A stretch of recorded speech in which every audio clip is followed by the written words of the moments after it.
Fox Sports. We are Baltimore. We are Wisconsin.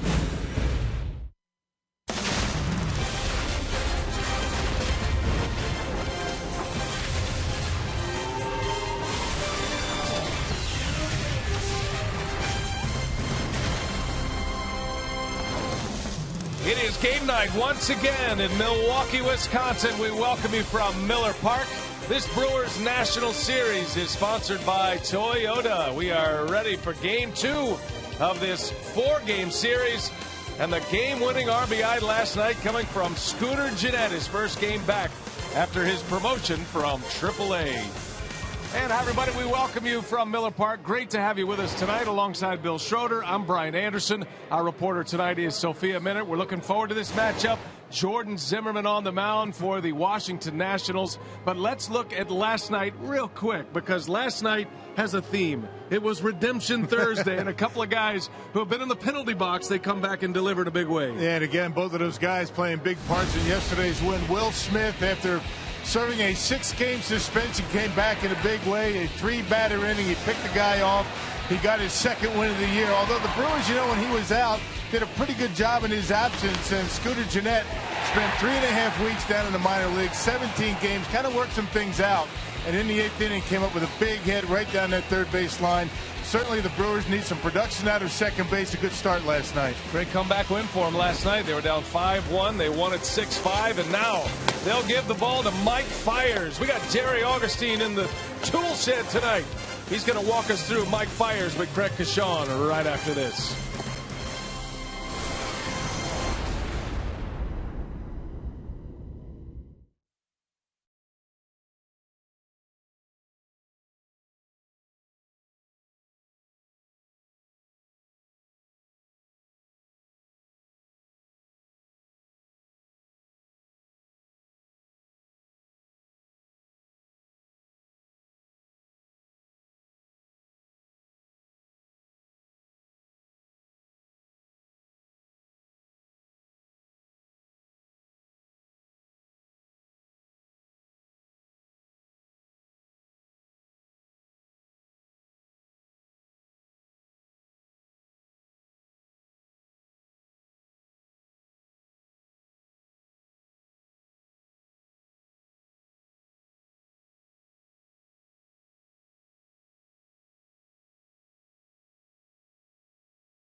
Wisconsin is brought to you by Menards. Save big money at Menards on all your home improvement needs.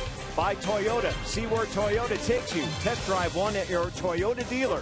Toyota, let's go places. And by Miller Lite, the original light Pilsner. Cheers, it's Miller time. Brewers and Nationals meet again. Game 2. Auburndale's Jordan Zimmermann pitching against the team he grew up watching, the Brewers, and Mike Fiers on the hill coming off a tough 2-0 loss against Minnesota.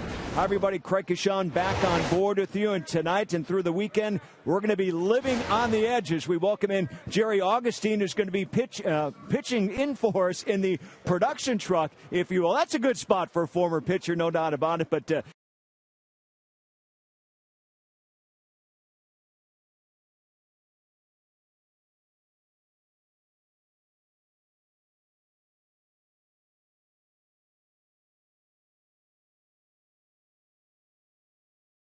beat stuff. Having that great command, it really sets up his fastball. And I'll tell you what, getting ahead of hitters. Lately, he's been getting ahead of hitters, and that allows him to expand that strike zone, then breaking down the game. Break down the game 1 inning at a time. He's been battling. He's getting more successful. And I'm going to tell you what, he's putting in some pretty good outings. all right, so Mike Fiers, just the one win to show for what he's done over the last 6 games. Hopes to get another one here tonight against the Nationals. Again, Jerry will be in the production truck throughout this game. Looking forward to checking in with Augie here in just a couple of moments. We're going to get this one underway. The Crews won 5 of 7, 7 of 11, and go for 2 in a row in this series when we come back on Fox Sports Wisconsin.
Friday uniforms leading the Brewers out onto the field at Miller Park. Brewers baseball tonight on Fox Sports Wisconsin, presented by Potawatomi Hotel and Casino. Book your stay now. Roof is all closed up. It is 53 degrees on June 12th here in Milwaukee, Wisconsin. We need summer to get here quickly. But it's beautiful inside Miller Park. Roof is closed. No elements to deal with. Matt Williams and the Washington Nationals ready for game 2 of this 4-game series.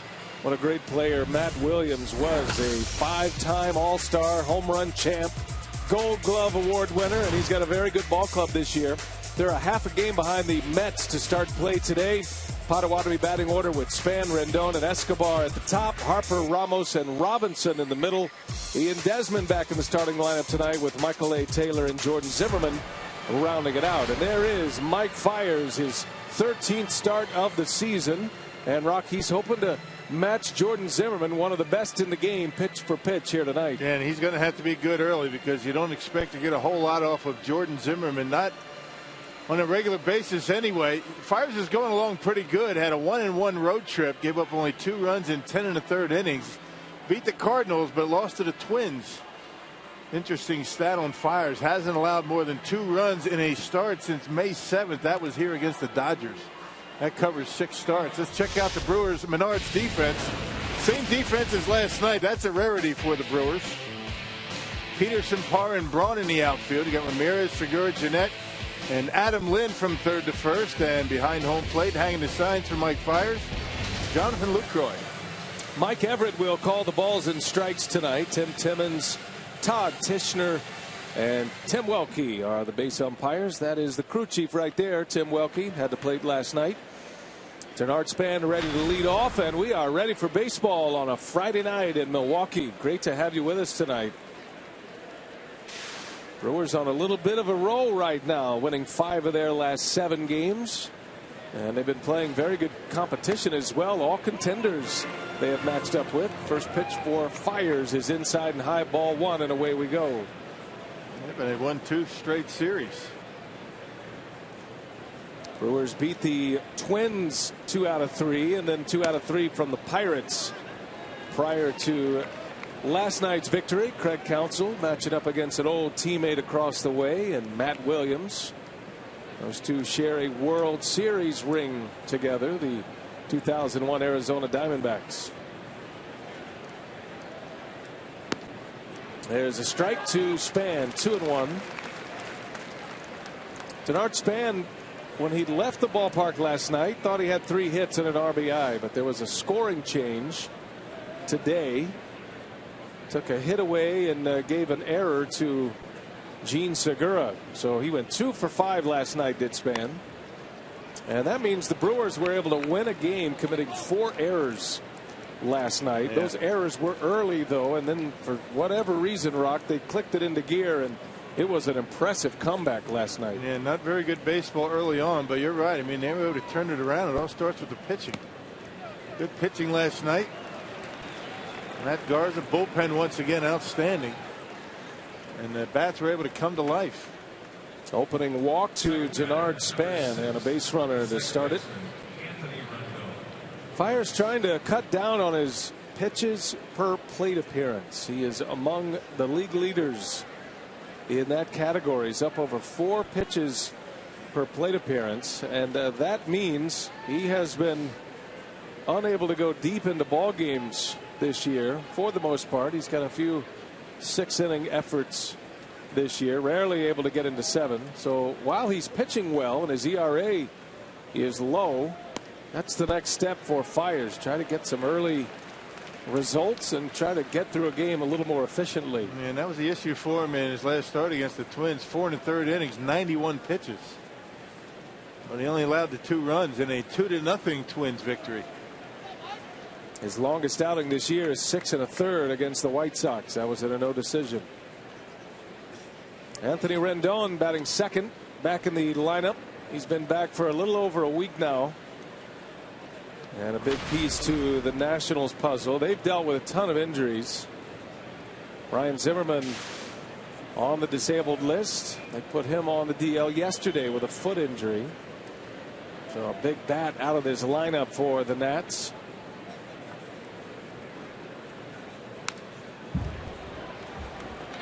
So you take advantage of it. You take advantage when a team comes in not at full strength. A couple of their starters on the DL. Pfister and Strasburg. Jason Worth on the DL. He was able to capitalize last night. There's Jason Worth. He's out with a wrist injury. He's had 2 tours on the disabled list. They're hoping to get him back in August, hoping the early part of August. It's another big part of the Nationals puzzle this year. Right now they are in second place in their division. Rendon, a hot one to third. Ramirez out there and a double play. They go around the horn.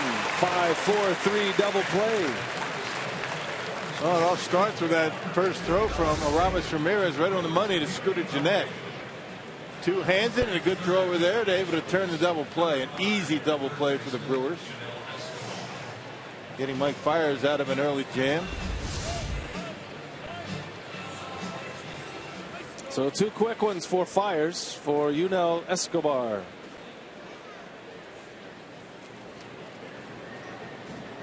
He's had a nice year at the plate and playing just about every day at third base now for Washington. Escobar has been bouncing around a little bit the last few years. Came up with the Braves. He ended up being traded to Toronto, most recently with the Tampa Bay Rays. And he checks in 9th best in the league in batting average. He's got a .319 batting average and a .374 on base percentage. Into center field. Parra's got it. So Fiers puts up a 0, and now the Brewers coming up against Jordan Zimmermann.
Jordan Zimmermann, Craig Counsell, and the crew having won 7 of their last 11 games and trying to make it back-to-back wins. He's got Jonathan Lucroy leading off once again. Parra to follow, then Braun.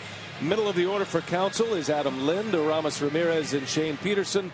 Gene Segura, Scooter Gennett, Mike Fiers round out the Potawatomi batting order that will face the Auburndale, Wisconsin native Jordan Zimmermann. Yeah, 7th year for Zimmermann, a 62-43 career record.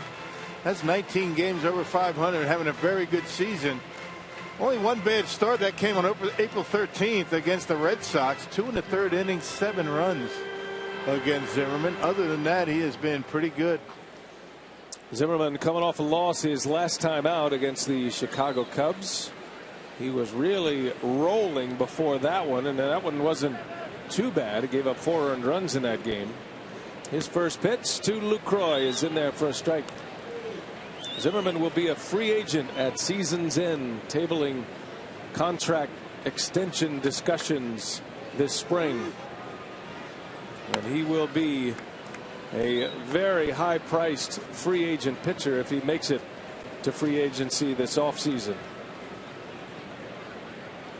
He has been one of the best, and he has never lost to his hometown team, the Milwaukee Brewers. He's been especially good here at Miller Park. Yeah, 4-0 career at .235 earned run average in 5 starts. 2-0 here at Miller Park and a .150 earned run average. Family and friends in the stands every time he comes here. Yeah, they know how to do it. They come early, that 3-hour drive, and they tailgate. There's a little jam shot. Zimmermann knocks it down, and will take care of Lucroy for out number 1.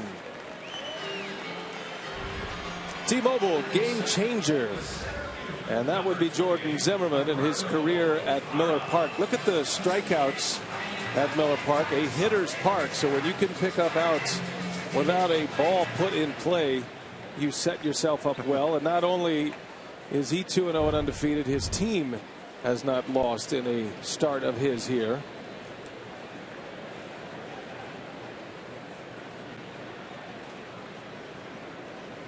Here's Gerardo Parra. Strikeouts are down a little bit for Zimmermann, but there's a backstory to it. A lot of teams have the approach on Zimmermann. Swing early in the count because he likes to get ahead with that first pitch fastball. He gets tougher the deeper he gets into the count. Not many guys are like that, so you're going to see the Brewers attack early. Not that they don't do that anyway, but it's particularly important against this guy.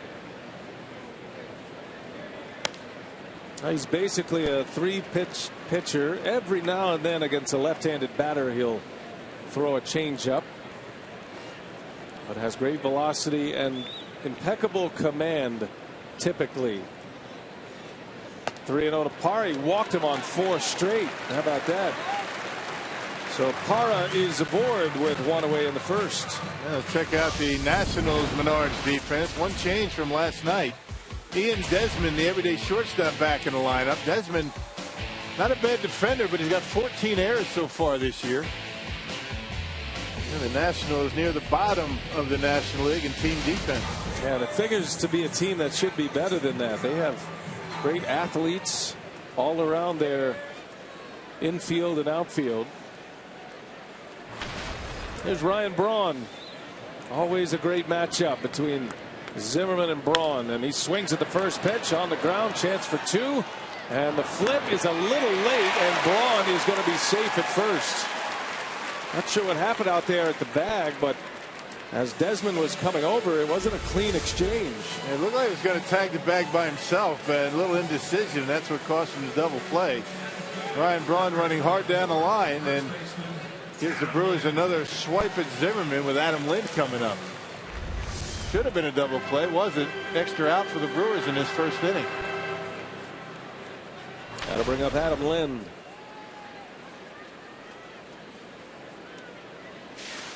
Lind with a couple of hits last night. Had a 2-out RBI single last night. And he checks in with 32 ribbies with 9 homers on the year. Shown good patience at the plate. He's got a batting average of .284 and an on-base percentage of .358. He's been a very streaky hitter. The Brewers are hoping he's starting to move back into one of those hot streaks. And he's able to use the opposite field very effectively last night. That's a good sign that you're in the middle of you're getting ready to get into a hot stretch. Not trying to pull it. Rolling over is always a sign the guy's kind of feeling for the baseball, but Lind able to drive it yesterday into left field. He's shown great power to all fields. And that ball is in the air, right center field, falling fast. It is down. Braun, off on the crack of the bat, will end up at third base. And a muscled single for Adam Lind, and suddenly the Brewers in business here. You know, off-speed pitch, a curveball. It looked like Lind got it on the end of the bat and able to dump it right in between Span and Harper. And with 2 outs, running on contact, Braun able to get into third base. Anytime Jordan Zimmerman takes the mound, in the back of your mind, you're thinking he's always got a chance for a no-hitter.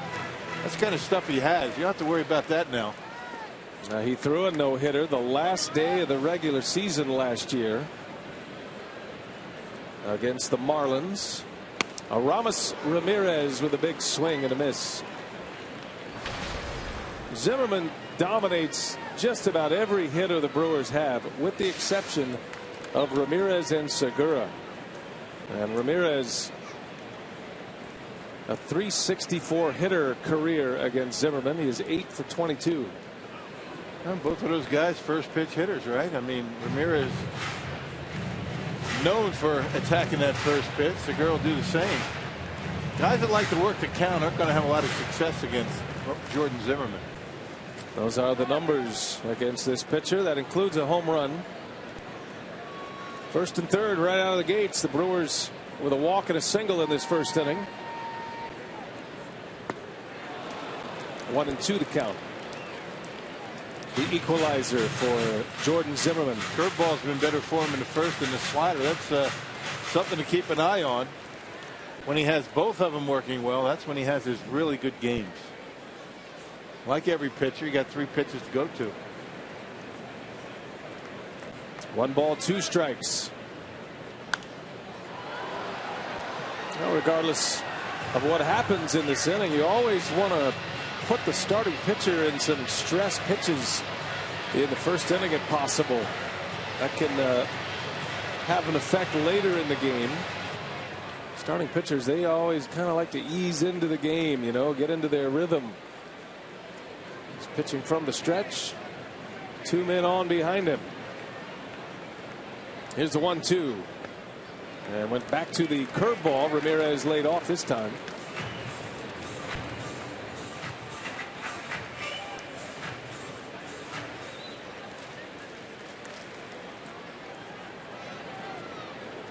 Aramis was 0 for 4 last night, but he did drive in a run.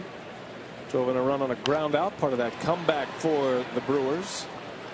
They trailed 5-1 after 3.5 innings. And able to score 5 unanswered runs, including that run in the 8th driven in by Scooter Gennett. Francisco Rodriguez came on to save it. He's 13 for 13, made a winner out of Will Smith.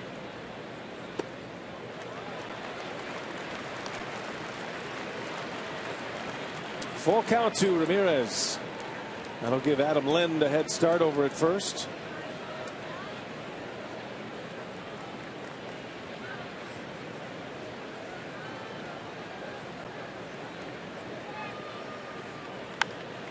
Now a little jam shot. Bryce Harper eases over, and it is in the seats. Very tight quarters down the right field and left field lines here at Miller Park. Yeah, we saw Bryce Harper in yesterday's ball game playing about as deep a right field as we've seen anybody play this year. Not quite as deep right now for Ramirez and shading toward the line. Interesting scouting report on Ramirez as a hitter. Got some wide open spaces in the gaps. Lind will be off with the pitch. The 3-2 is swung on. Into the gap it goes.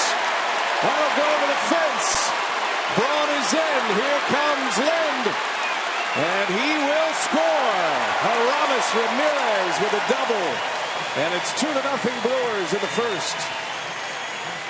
Something Zimmerman hasn't experienced much of here at Miller Park. A 2-run first for the Brewers.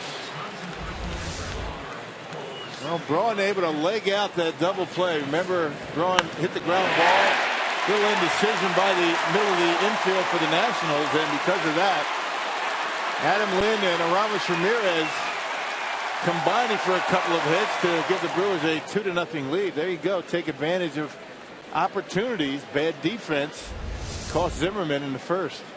And Ramirez with his 9th career hit against Jordan Zimmerman. First pitch strike in there to Shane Peterson. No Carlos Gomez in the lineup tonight. Probably will be back in there tomorrow afternoon.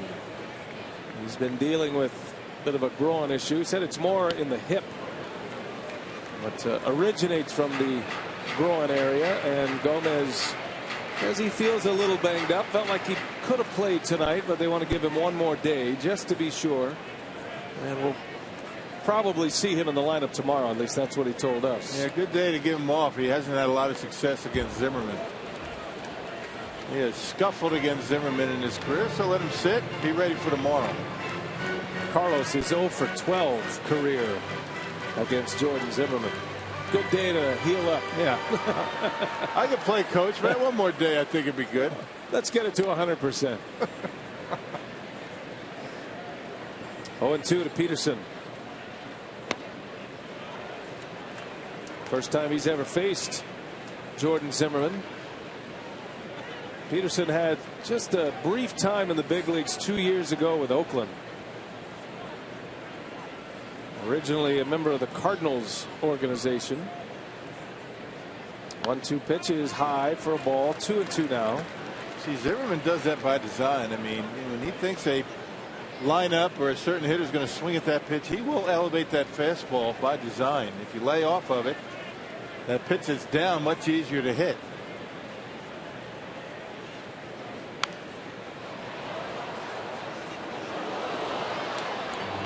A lot of pitches in the first inning for Zimmerman.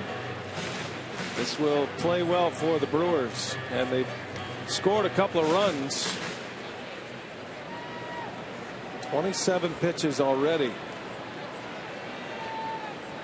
2 balls, 2 strikes. Ramirez at second. Peterson fights another one off.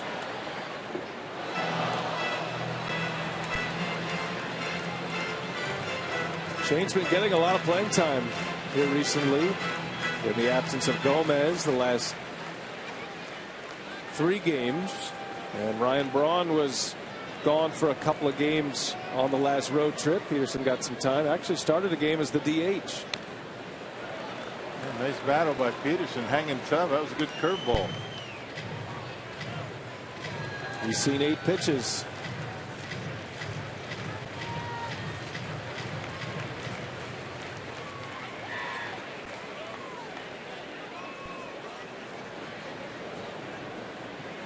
The 9th pitch of the at bat. 2-2. 3-2. Did not get the call from Mike Everett. Right at the bottom of the zone. Tough one to take. Well, if it's close, take it.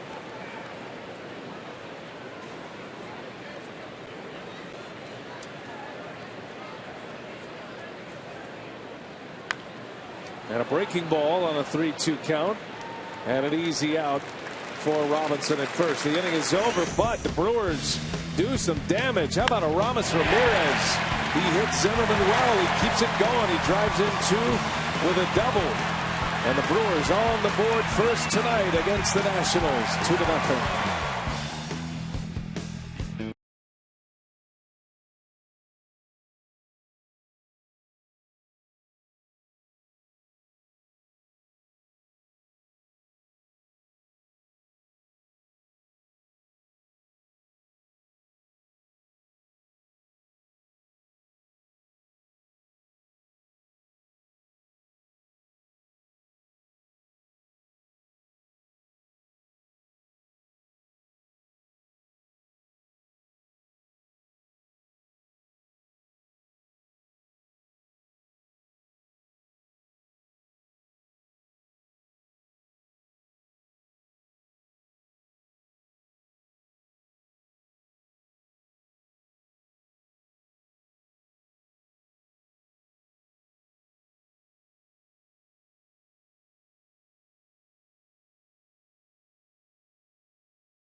Wisconsin is presented by Potawatomi Hotel and Casino. The Brewers with an early 2-0 lead here thanks to Aramis Ramirez. And good news for Willie Peralta. He has been on the disabled list with a strained oblique, but Willie Peralta has been reevaluated and he has been cleared to start throwing. So yesterday he was on the field. He was able to play catch a little bit for the first time, and so they've got a throwing program in place for him to get back. And Craig Counsell saying that because it's not an arm injury, he will be able to ramp it up a little bit faster, but no timeline yet for when Peralta will be able to return.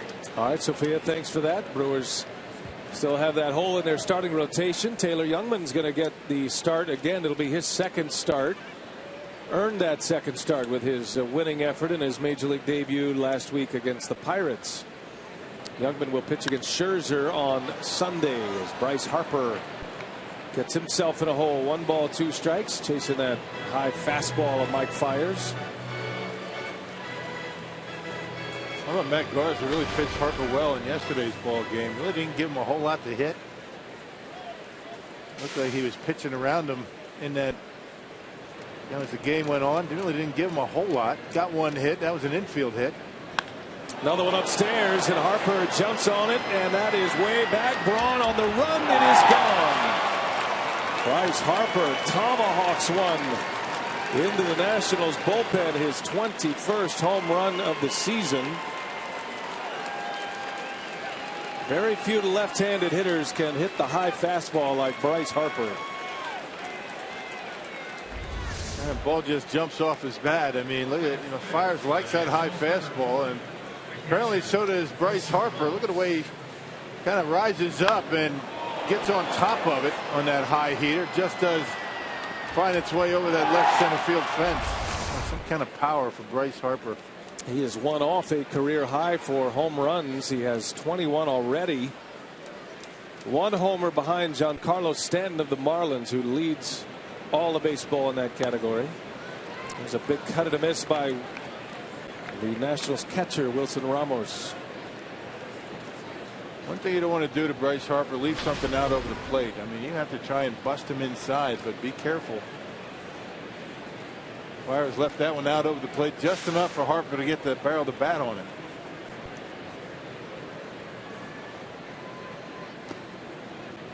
Now this is game number 61 for the Nationals tonight. Harper already with 21 home runs. Had to feel like a home run drought for him.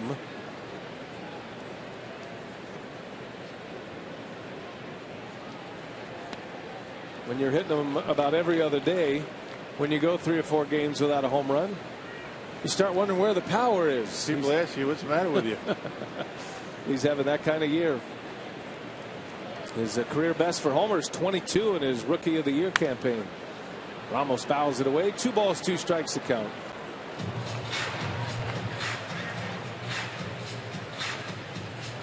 The thing about Harper, he doesn't have to pull his home runs. He's got a lot of home runs to center and left. Only 23 years old. He's going to turn 23. Pretty young.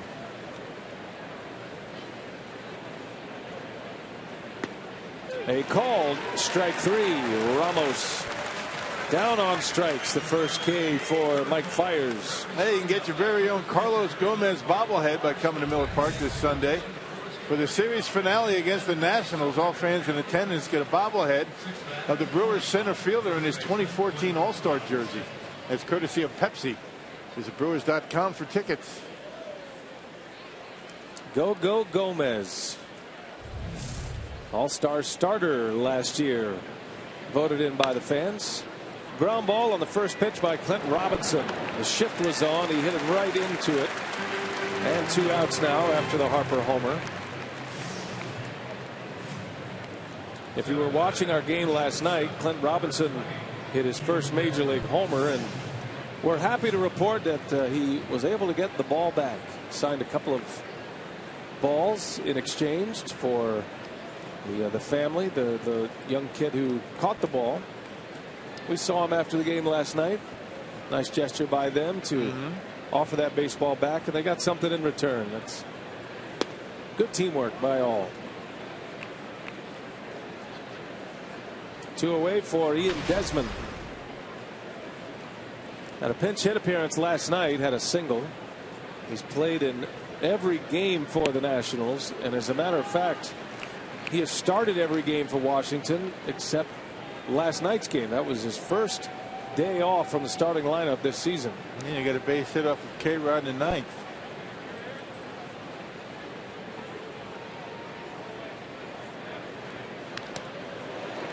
A big hack and a foul ball off of the home plate umpire, Mike Everett. That one stung him a little bit.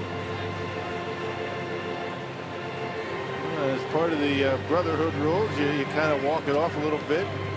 Luke Roy going out there with Mike Fiers, let him shake it off. Everybody's fine. Luke Roy said, okay, now, I was good to you there. Make sure that strike you called on me first time up. That was off the plate, Just remember that, Mike. We're keeping score here.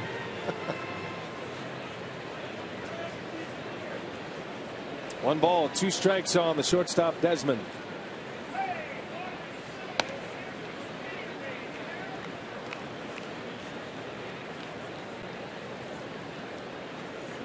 Well, if you're just joining us, Aramis Ramirez with a 2 RBI double into left center in the first inning. Harper has responded with a homer. Fiers comes back with a K. 2 Ks in the inning for Fiers. Harper goes deep. It's 2-1.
In this game, Bryce Harper has hit a homer. Jordan Zimmermann back on the mound after a long first. He's in our AT&T U-verse rewind, and this was the scene at Nationals Park on the last day of the regular season last season. And how about that great catch? Man, that secured the no-hitter, first no-hitter in Washington Nationals franchise history.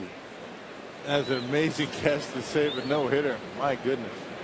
What was interesting about that game last year, as Zimmermann faces Gene Segura to start this second inning. So he did it against the Marlins, and the starting pitcher for the Marlins that day was Henderson Alvarez, who the year before threw a no-hitter on the last day of the regular season. So who's going to throw a no-hitter on the last day of the regular season this year? And wasn't it a walk-off wild pitch that got Alvarez that no-hitter? Yes, it was. Who would have thought, right? You never know. With the bases loaded. Kind of makes you think back to that Juan Nieves no-hitter, seeing that diving catch. I think that catch a little bit more difficult than the one Robin had in center field. Hope I don't get too much hate mail after saying that. Yeah, you're asking for it. Segura with a big cut and a miss down to a knee after that swing. But I think Robin would agree. That was a heck of a catch.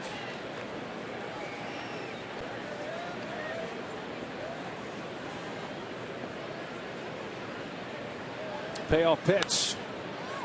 Boy, Zimmermann is throwing a ton of pitches here early. Well, that's the one that the Brewers have to lay off of, that high fastball. If you swing at that, you're going to have a long night. Goes too hard to get away with swinging at. You're just going to get underneath of it. A lot of deep counts. Here's a 3-2 again, and Segura is down on strikes. A little slider from Zimmermann. Out number 1. It is the first strikeout for Jordan Zimmermann. And here comes Scooter Gennett. Gets a nice hand last night in his return from AAA. A chance at redemption. Columbia St. Mary's worth another look. That proved to be the game winner. That was an 8th inning RBI single. The Brewers took a 6-5 lead. Frankie Rodriguez closed the door, and that was that. Terrific comeback. And good for Gennett's confidence, you would think.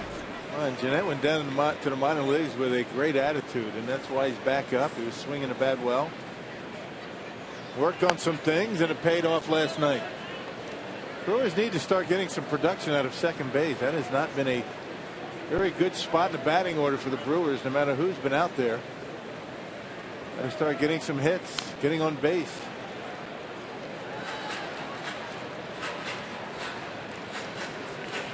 Hector Gomez has seen a little time at second, operating now as a utility man and a guy that can even play in the outfield. Jeanette takes over as the everyday second baseman once again. Luis Sardinas was sent out when Milwaukee activated Taylor Youngman on Tuesday. They activated a pitcher, sent an infielder back down, and the Brewers wanting Sardinas not only to play every day, but they wanted to play shortstop every day in AAA. But he showed well here in the big leagues. That ball ripped right center. Jeanette sends one to the fence. On his way to second with a double. Oh, that's the Scooter Jeanette swing that we saw last year. Nice and quiet, not drifting, not pulling off the baseball. Check it out. Just a good solid swing. He pops those hips open right in the last second and drills it into the gap. That's the way it's done. Smile on his face. Last two swings have produced hits. And he is aboard at second base for the pitcher, Mike Fiers,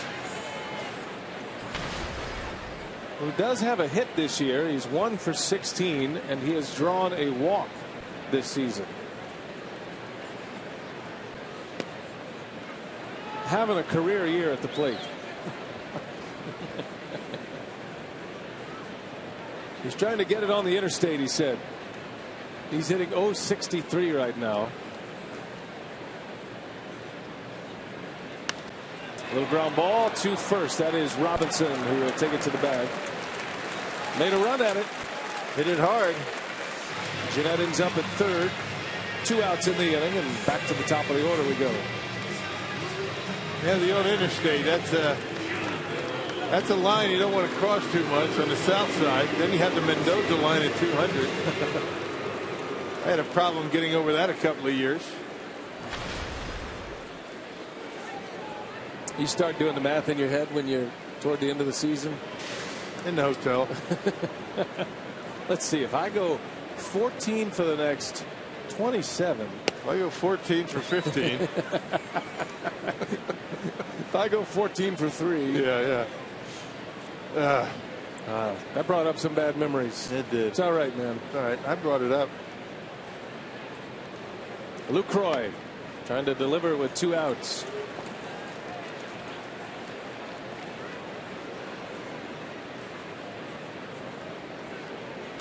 Jonathan back at the leadoff spot again tonight. Brewers hadn't had a catcher hit leadoff since '09 until Lucroy did it in last night's game. Jason Kendall batted leadoff in 2009.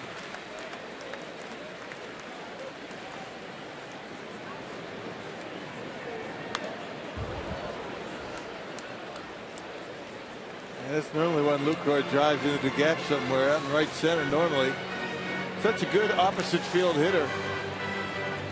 Having a tough time playing him pretty much straight away. Infield and outfield. You don't see that too often these days. Here's a 2-2, and Lucroy waves and misses. Sharp slider from Zimmerman. Going to visit with the scouting director, Ray Montgomery, when we come back.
Brewers National Series is sponsored by Toyota.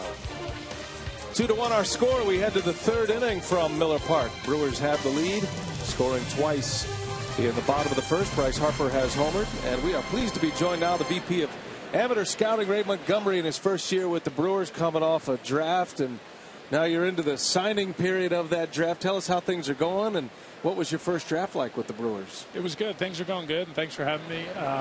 Like you said, we're coming off the draft and now getting a chance to finish up some of the signing details. Nice catch. Good way to get the day started here with Ray Montgomery. And so give us a little bit of an idea about your background. You were a player. I remember you as a player in the old Texas League, as a matter of fact, but you had a little big league time with the Astros, so you bring not just a player's perspective to your job, but you've been a part of a front office with a couple of different organizations as well. Yeah, bad player's perspective is the way to do it. Good scout, bad player. A little bit of time in the big leagues, but just enough to kind of get a sense of just how difficult it is, and helps with perspective on the young players. Yeah, tell us about your first round of the outfielder, young man. Swings the bat pretty well. They say that he's a potential 5-tool kid. Tell us about him. Yeah, Trent Clark. Looking forward to you guys getting to meet him and see him. Potential 5-tool player is a good way to put it. He touches all 5 tools. You know, he doesn't bring them every day like young players tend to not do. But an advanced hitter for sure, and somebody at the high school level who's physically a little bit more mature than maybe some kids at that age. So he should be able to adjust to the pro game pretty well. Last I read, I think your quote was you were 99% done with the signing part of it, dude. Is that still the same? Do you have news to report, or what's the last piece of that puzzle? I have no further news to report other than we're at 99%. All right. So Trent Clark, left-handed hitter. He was a high school selection out of Texas. And then your number 2 pick was Nate Kirby. And this is an interesting pick for a lot of folks. And he's a left-handed pitcher that may have slipped a little in the draft. Why is that, and how did he become available to the Brewers? Yeah, and again, we talk about, different spots in the draft for different types of players. And Nathan was a guy that we've been watching for years. Had a little bit of a lat strain injury in the spring, so he was limited to what he was capable of doing for UVA. And that may have played some part in it. So he is working his way back and may actually pitch in Omaha. So we're rooting for him out there, obviously, to have a good College World Series, but not to do anything to jeopardize his time with us. University of Virginia, right? Correct. All right. Now, you have an organizational philosophy at all? I mean, you're going to develop one, high school, college. I mean, how do you determine or you make a decision whether you're going to go after a high school kid or a college kid? Yeah, ideally, I mean, the draft kind of dictates it to you a little bit. I mean, you prepare as much as you can going in, but you don't know what's going to be there at the time. So in our case, having Trent being our first pick at 15, it was nice to get a couple college arms behind him to kind of offset and balance some of that, because where they go in the system creates gaps and voids, and if you can fill in with some college guys, it gives those high school guys time to blossom, if you will, and Trent will fit in with the Maderoses and the Gatewoods and the Harrisons from a year ago, so I think it'll be good. Ray Montgomery joins us here in the booth, just finished up with the draft, the amateur scouting director. And Ray in his first year with the Brewers, as Ramirez will give this one a peek, and that one will be in the seats. Now, you came from the Diamondbacks to the Brewers, but you were with the Brewers originally, maybe right after your playing days, if I'm not mistaken, and you ended up with the Brewers and working in this system. I'm pretty sure Ricky Weeks was one of your guys, wasn't he? One of your early signees, or one of the early guys that you watched? Correct, yeah. My first year when Doug came on, I also was hired that year, and Ricky was our first-round selection that year, and obviously spent a lot of time here, which was good. So I'm very familiar with all the people here. I was very comfortable coming back, obviously under the worst imaginable circumstances, but certainly Bruce will never be forgotten, and we talk about him daily, and he was in the draft room with us.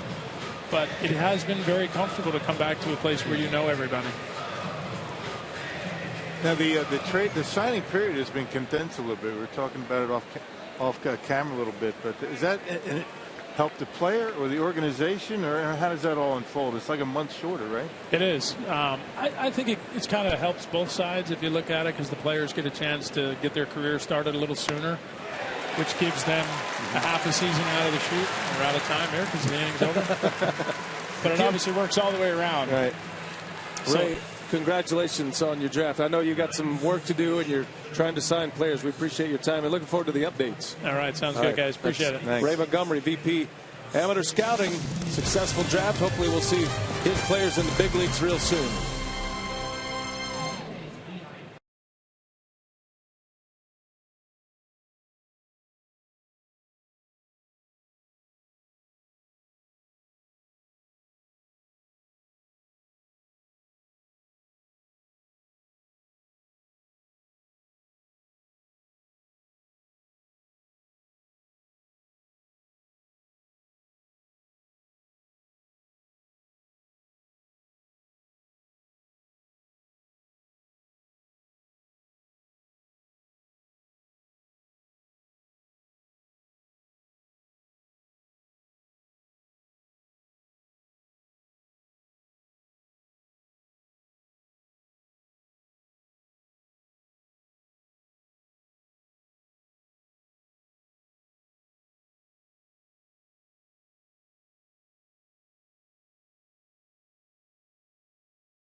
Two to one Brew Crew. They lead the Washington Nationals as we head to the Milwaukee third.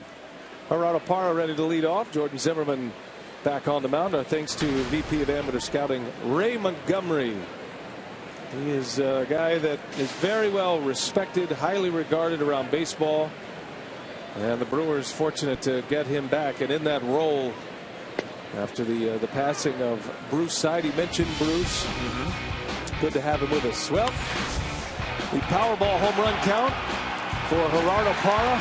He's at 4 after his game-tying home run yesterday.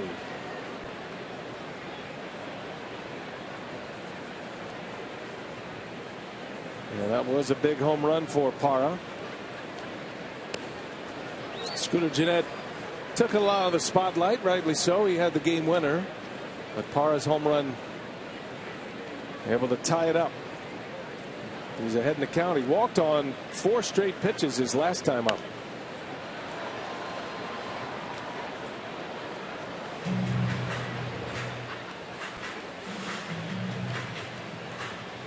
Yeah, Gerardo's now played in 59 of 62 Brewers games so far this year. So a guy that was going to look like he was going to platoon with Chris Davis out there, or maybe some type of a platoon.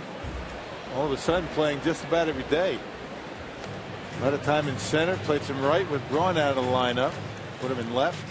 He was actually working out at first base in spring training and looked pretty good over there. Now Davis coming back from knee surgery, meniscus tear. Should be back in July, maybe late July after the All-Star break, they're hoping. He started baseball activities again as well. He has been throwing. 2 balls, 2 strikes on Parra. Jordan Zimmermann working from the windup, and Parra swings and fouls it back. Yeah, Davis actually hurt that knee at the plate. That's something you don't see very much of. Yeah, on a swing. Yeah. Must have been something going on before that.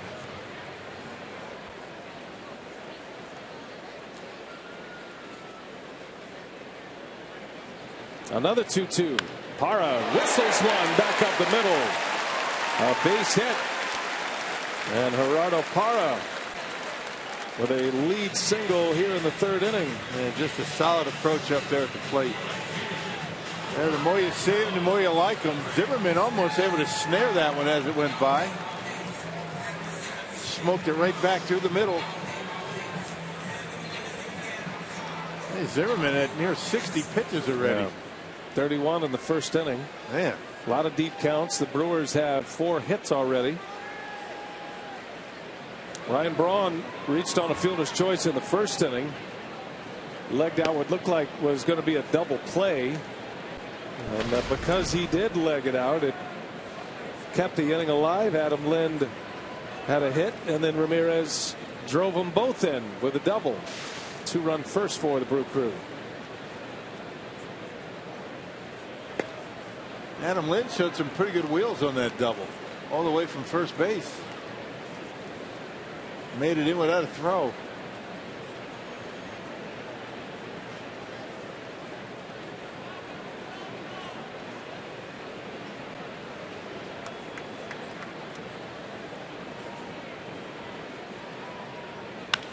Pitch back up the middle, a base hit. Back-to-back singles for the Brewers. Both of them go right back through the box. First hit for Ryan Braun. 2 on, nobody out here in the third. And on a pitch that a lot of guys are going to try and pull, particularly on a 2-0 count. Braun able to pull the hands in and get the barrel of the bat on. That was middle in up. Whistles it into center field. Elliot Desmond is over to have a chat with Zimmerman. So here is Lind once again. Top of the batting order, has had some success already. 4 hits and a walk through the first 5 hitters in the lineup. And we're only in the 3rd inning.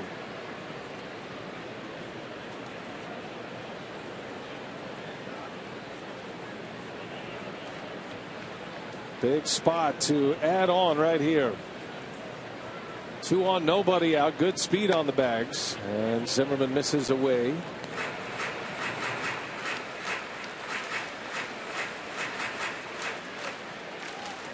Terrific numbers with runners in scoring position. They're even better with 2 outs in runners in scoring position. He's been a clutch hitter this year, Adam Lind. Pickoff play at second, close. Ooh, wow, Parra just got back. Zimmerman not only has great command throwing the baseball to home plate, but to the other bases apparently as well. Quick feet. It's all about the quick feet on a play like that. Desmond sneaking in behind him. Yep. And they're going to review this, and that's going to go as an out. Yeah. They got him. Yep. That is a huge mistake if this is overturned, and it looks like it should be. So the umpires will have the umpiring crew in Chelsea, New York at the MLB Replay Review Center. Nationals issuing a challenge here. Wants the quick feet by Zimmerman to throw right on the money, and looks to me like they got him before Parra was able to get the hand back in there. This will be the definitive angle right here. Got him right there. The hand is not on second base. Yeah, it is interesting now, right? Did you see Ian Desmond? You know, he thinks it's an out, so he's calling for an out. And whereas in the past, before replay, and here comes the ruling, and he is out. Man, that is a base running mistake. They've got Jordan Zimmerman on the ropes here with 2 on and nobody out. And Parra is picked off. And you know he wasn't going anywhere. He wasn't going to steal. Nowhere to go. You just can't make mistakes like that. 59 seconds on the challenge. So runner at first with 1 out. Zimmerman trying to pick off Braun as well. Yeah, Ian Desmond, he thought it was an out, so instead of arguing with an umpire, he just tells his bench, let's take a look at it, and they get the call overturned. It's a kinder, gentler game these days. Yeah, unfortunately. Unless you're Torrey Hunter, who today got a 2-game suspension for his jersey tossing fit in Minnesota the other day. Yeah, Torrey Hunter gets 2 days, right? And Lloyd McClendon got nothing. Yeah, what do you got on that? Argued with all 4 umpires at one point. Did Lloyd McClendon with the Seattle Mariners. Does the managers have some kind of leeway in that and a player doesn't? I don't know. That doesn't make sense. A strike to Lind. It's 1-2. I don't know. I guess you start shedding clothing, you're going to get suspended. So if he's running around the field arguing at all the umpires, that's okay. But he can do that. Waste 15 minutes.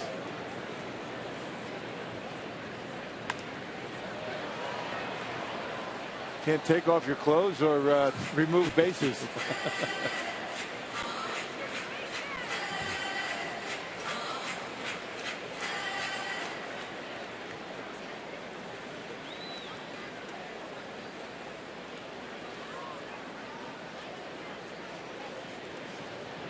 One ball, 2 strikes. Down he goes. So Lind strikes out. And what started as a very promising inning with 2 on and nobody out. Zimmerman seeing a little light at the end of the tunnel. He's got 2 out now with Braun at first and Aramis Ramirez coming up.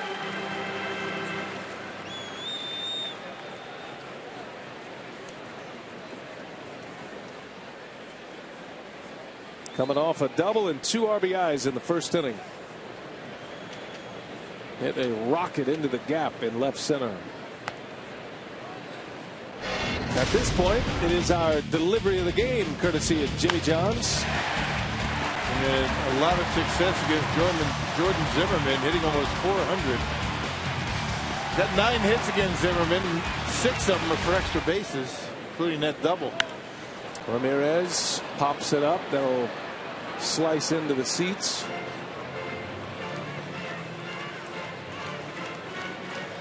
Aren't many players around the league pushing 400 against Jordan Zimmerman, especially one with that many at-bats against him.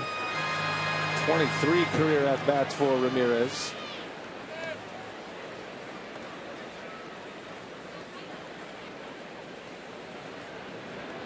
One ball, 1 strike. Down and away.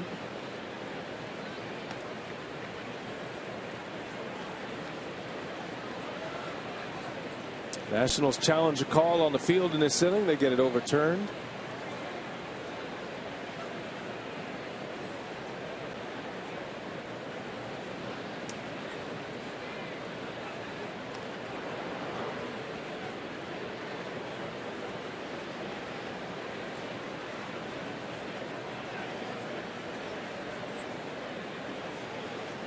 Aramis with the count in his favor. And another liner in the left center. That's going to get down. And now we'll watch Braun. Can he score? He's around third. He'll try. Here's the throw. Braun to the plate. Safe.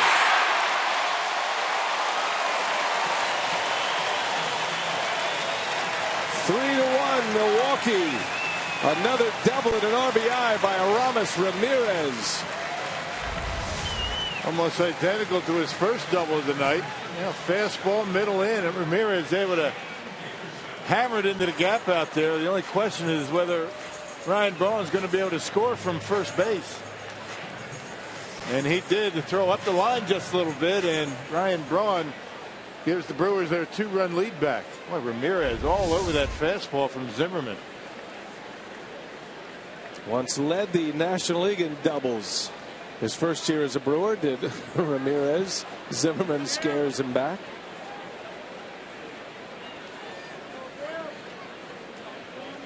Big night for Aramis tonight. 2 doubles, 3 runs batted in. Shane Peterson takes a strike.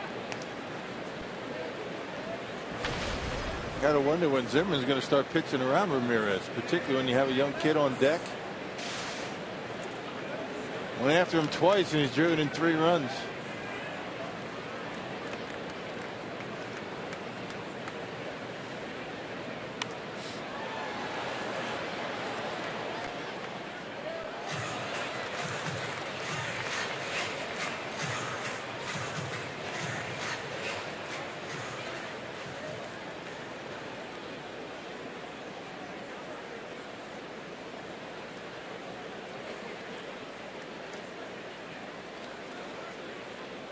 Peterson in a hole, 0-2. Ramirez out at second, and that is upstairs for a ball. Peterson appearing in his 8th game. He has made 6 starts for the Brewers. Tonight is his 5th start as a left fielder. Brewers called him up on the last road trip back on June 3rd. That bounces, and that is, no, it's a foul ball. Wasn't sure how that one ended up to the screen, but a foul ball by Peterson, sending Ramirez back to second. A big curveball, tried to check it, but apparently got a piece of the baseball with the bat. On a bounce. How about that? Off the ground, off the bat.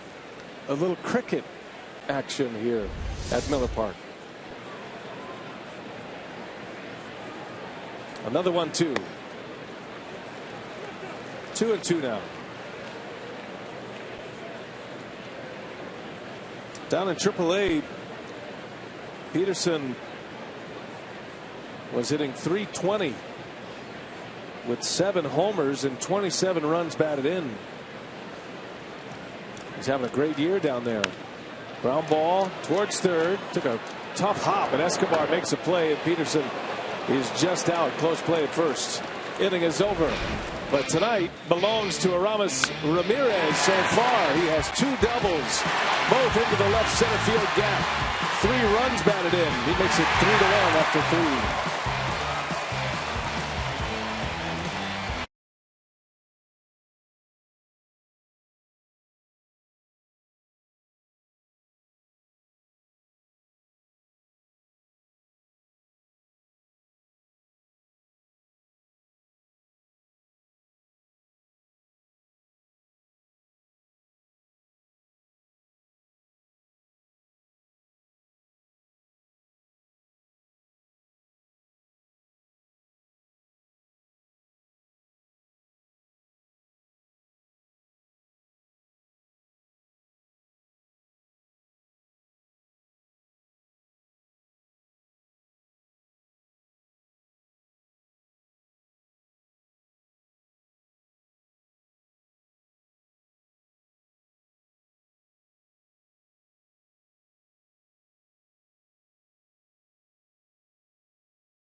Three to 1 Brewers baseball presented by Potawatomi Hotel and Casino. Jerry Augustine is with us for Brewers Live, and during our broadcast we've got him hauled away in the truck back there, but you're doing all your best work back there. You're looking at mechanics tonight back in your tool shed, aren't you, Augie? Yeah, it's fun to watch. Anytime you have the opportunity as a former pitcher to watch mechanics, you enjoy the game, and that's what we've been doing tonight with both Zimmerman and Fires. Well, what he's seeing tonight from Mike Fiers. Well, you know, when you break down the delivery, you look where he is. First, the angle, he's on the right side of the rubber, but then he gets a good balance. And here's when he goes to the plate, it really is deceptive, because what Mike Fiers does, he throws the glove high in the air. You see him right here, he's got the good balance, and then the glove goes up in the air, and that becomes deceptive. They say, what is it about Mike Fiers that's different? It's that deception with the glove. All of a sudden, he hides it so well, and then you see the ball. And when the ball comes out of his hand from that high arc in which he throws it, he gets that good downward plane. Right here, he's on top of the ball, getting over the top and coming down. He gets that good downward plane. So it's all about the angle, deception, and having that good downward plane. Augie, it seems like to me he throws that glove up in the air, and that's a way for him to keep that front shoulder closed. And that allows him to have a consistent delivery, and why he's able to strike out so many guys. Well, one of the most important parts about a pitcher is once you get to that good balance point is direction to the plate. And they say a lot of times the direction of plate will be from your head. And you see what Mike does. He keeps his head centered towards the plate, and it's deception of the glove that he throws real high, which helps him hide the ball. Like right here, the glove is high up in the air. His head is directly at the plate. He's going to follow. His head's going to go directly to the plate, following the glove, and then he comes over the top, and he gets that good downward plane.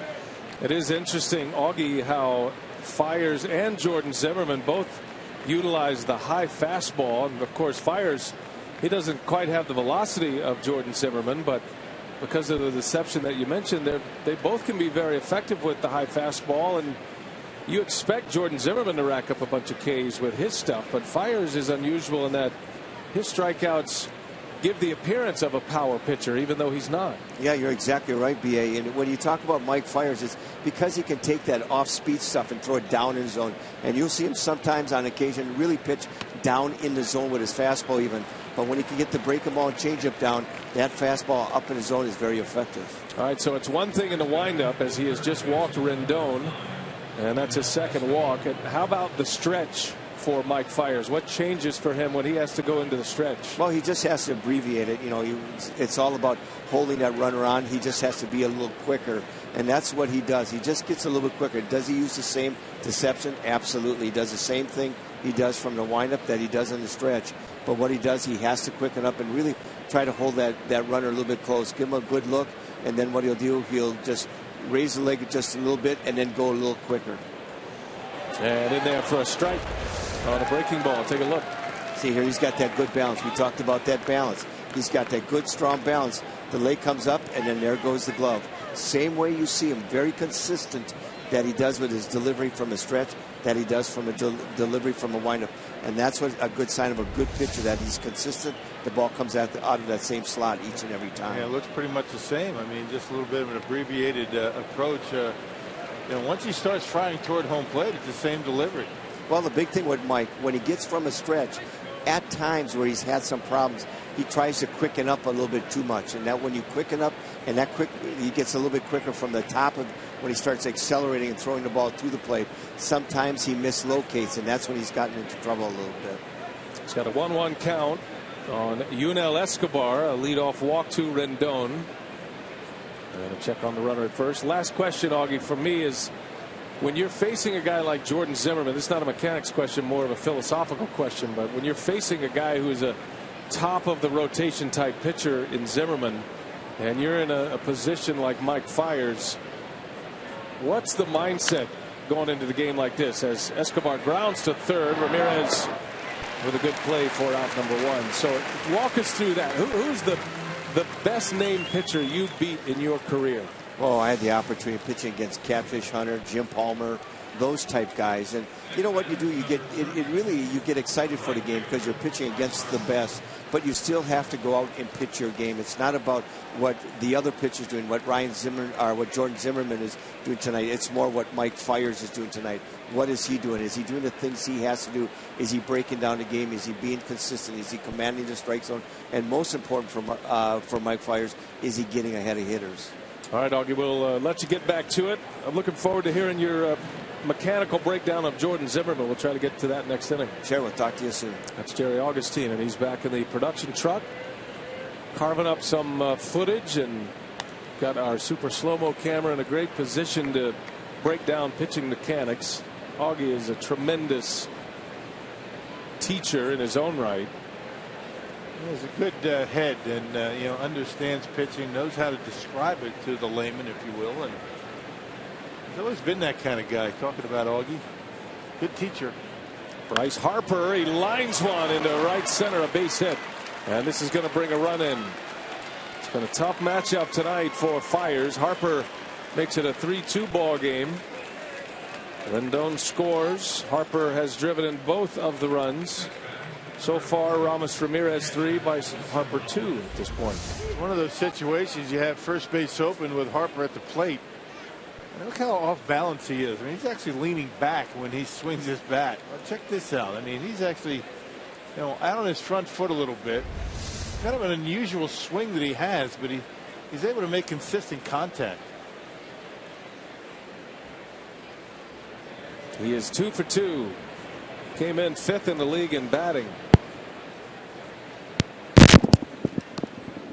Swinging a foul out of play by Ramos.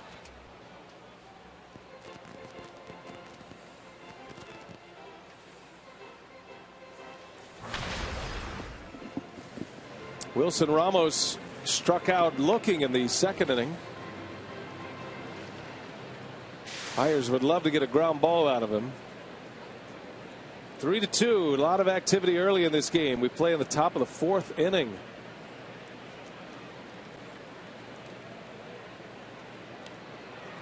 Close. Fires has a good move as well. Takes a little time to deliver it to the plate, which gives base stealers a better chance to steal a base, but he counters that with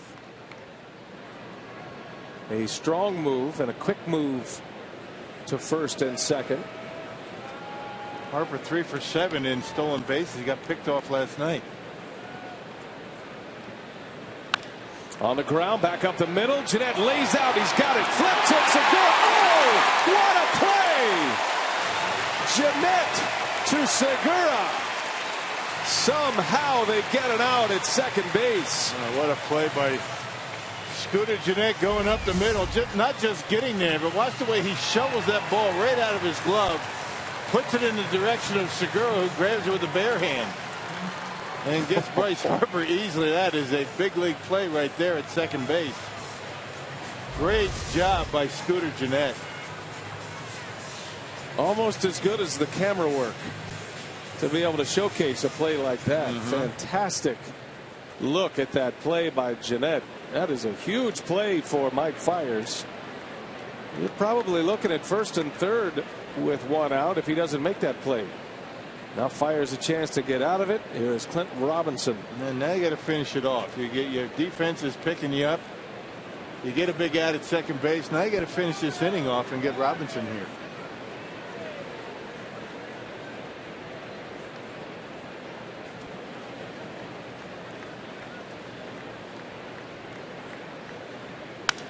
Broken bat. Much easier play this time. Segura, he's got it. The inning is over. And mark one down for Scooter Jeanette. You'll be seeing this all over the highlight shows tonight. One of the best in the business. Scooter Jeanette to Segura, and a key out in the fourth.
The fourth inning, and tonight's time of the game winner. Elias in Watertown. If they call the Brewers in the next 24 hours, they get 40 Miller Lite beer pen tickets to a Brewers home game this year. It's offered courtesy of the Tavern League of Wisconsin and Miller Lite. Well, we head to the bottom of the fourth. Sparkling play by Jeanette to Segura, and those two will start this inning. And right away, Gene Segura with a base hit. Brewers are taking a good approach tonight against Zimmerman. Been a lot of up the middle hits in this game. And swing early. I mean, teams do that against Zimmerman.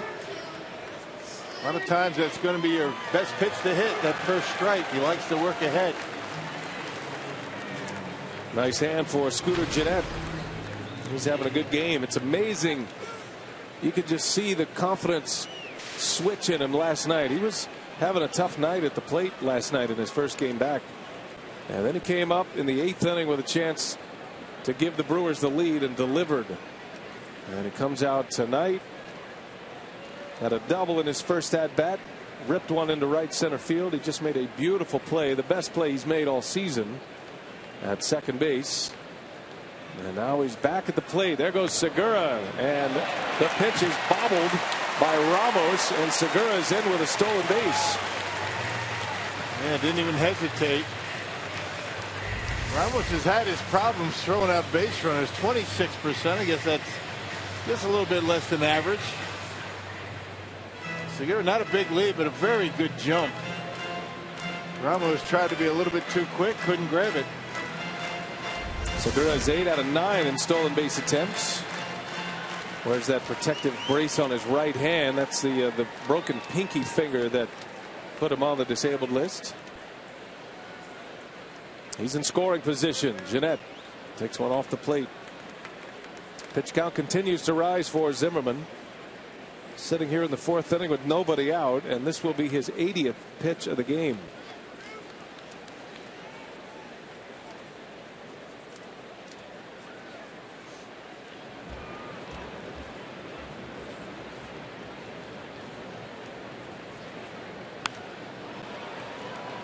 It's one of those situations where Gennett with fires on deck. You just don't want to hit a weak ground ball to the right side to get the man over to third base. You want to try and drive it in that direction. Maybe score the run here.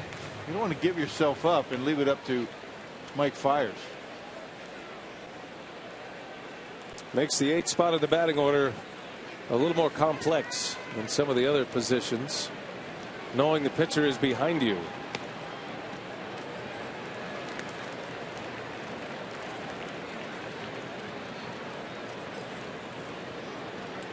Well, a walk would be big here as well. So you can tighten up your strike zone. If you could get to first with Fiers coming up and nobody out, he'd have a chance to bunt both runners over. Here's a 3-1. Gennett is late, fouls it away. Continues with that high fastball. So much success with it. Oh, it's tough to get on top of. You see it really well, and he knows the hitters and pretty much the teams that do chase high fastballs. The Brewers are certainly one of them. He's put together some good at bats against him tonight, though. Haven't seen this kind of approach against Zimmerman for the Brewers in quite some time. 3-2 pitch, and Gennett down the right field line. That is down, a base hit. Segura had to hold up, so he cannot score. The throw comes all the way in, and Gennett ends up at second base. Yeah, that's just a bad throw by Bryce Harper. Not sure what he's thinking out there. He just airmails. He just spins and just throws a lob into home plate. That was a hanging curveball for Scooter. Check this out. It's kind of an airmail. Look how high it is, and that's good base running by Gennett to get into second base. No reason to do that. That'll be a single for Gennett. He goes to second on the throw. And it's second and third with nobody out, and the pitcher Fiers coming up. Gennett is 2 for 2.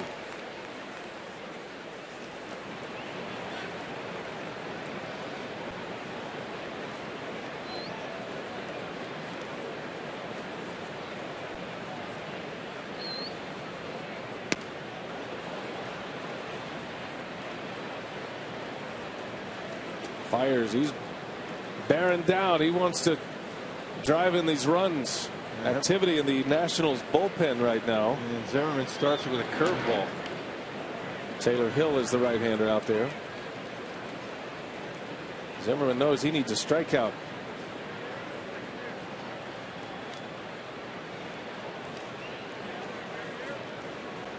Well, the Brewers have one of the Nationals aces. They have a couple on the ropes. They lead at 3-2, bottom 4. Swing and a miss. 0-2 the count.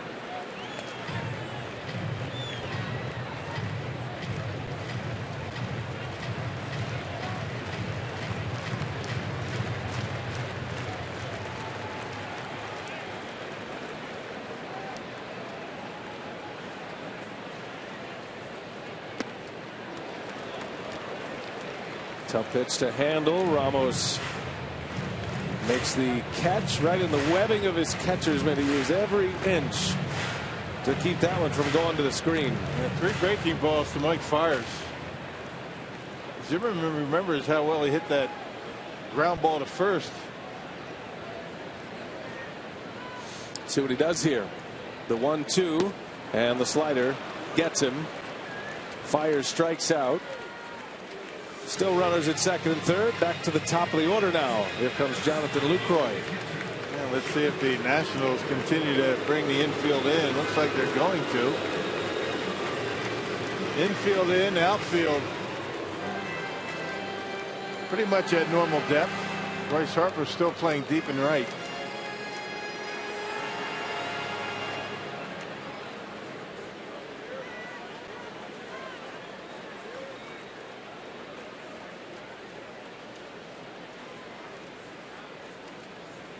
Lucroy. And he lines one to left. A base hit. Segura's in. Jeanette right behind him. 2 RBI single. Jonathan Lucroy. 5-2 Brewers. And Lucroy jumping on the first pitch. Why not, right? It's going to be a good one to hit. Fastball up. Lucroy looking for it. Hits it into left field and scores a couple of runs. That's more like Jonathan Lucroy. Infield in. No chance for Escobar. That ball hit hard. Watch the way Taylor backs up as he gets to it. That's why Ed Cedar sent Jeanette. And that is going to be the night for Jordan Zimmerman. He has never lost to the Brewers. Milwaukee in a great position to change that tonight. Zimmerman had a rough one. He will not get through the 4th inning. We'll take a timeout. Matt Williams making a double switch here. Jeanette and Segura scoring the runs here in the 4th.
On Fox Sports Wisconsin is brought to you by Marshfield Clinic. Don't just live, shine. By Piggly Wiggly, the official supermarket of Fox Sports Wisconsin. And by Hupy and Abraham. 800-800-5678. Hupy and Abraham. Tell them you mean business. What a night here for the Brewers, and Wisconsin native Jordan Zimmerman is out. Remember, he had come into this game 2-0 with an ERA under 2 at Miller Park in his career. And he cannot get through the 4th. He goes 3 1/3, double switch. Tyler Moore takes over at first base. And Taylor Hill is on the pitch, and he is hoping to give Matt Williams a few innings here tonight. No, he was a starter down in the minor leagues down in Syracuse, 3-2 in 9 starts. Got called up on May 30th, making appearance number 5. Last pitched on the 9th against the Yankees. Gave up a run in an inning of work. Gerardo Parra at the plate. Say long relievers aren't counting on much work on a Jordan Zimmerman night. He rarely leaves games early. This will be the second worst start of the season for him. He had a dreadful outing earlier this season. His second start of the year at Fenway Park in Boston. He was chased in the 3rd inning of that game and gave up 7 earned runs. Then he got on a great run. Didn't allow more than 3 earned runs in any start until his last start against the Cubs, where he gave up 4 in 5 innings. Right now, Zimmerman has allowed 5 earned runs in 3 1/3. Still has Lucroy out there. That is his responsibility. It happens to the best of them. Yeah, 1.50 ERA against the Brewers in his ballpark. A 2-0 record. Well, that's going to change tonight. That earned run is going to go up quite a bit. And Parra slaps one to the opposite field. That's down. Gerardo Parra continues to swing the bat well. His second hit, 3rd trip on base, and the Brewers have 2 on with 1 out. And it's still another good approach. Hey, tomorrow night, rock band OAR will take the stage in Miller Park following the Brewers' afternoon matchup with the Nationals. That's at 3:10 p.m. And they'll perform a free post-game concert presented by Pick and Save. Visit Brewers.com for tickets. Rumor has it there is a Sophia Minute interview with the band OAR. I thought you were going to say she was going to go up on stage and sing. I think that would be a nice way to reciprocate. But that's really for them to make the invitation. We'd encourage that, though. Here's Ryan Braun. Pitches outside. 3 o'clock game tomorrow. Don't forget, concert. I believe 20 minutes after the last out is how fast they can pull that off, which is incredible. They just roll the entire stage right out there. The grass right behind second base. At least that's what they did for Joe Nichols. You know, they said Joe Nichols was going to be around before the game, around batting practice. Was he? Wasn't there. Is that why you showed up early that day? Me, why I got here before 6 o'clock?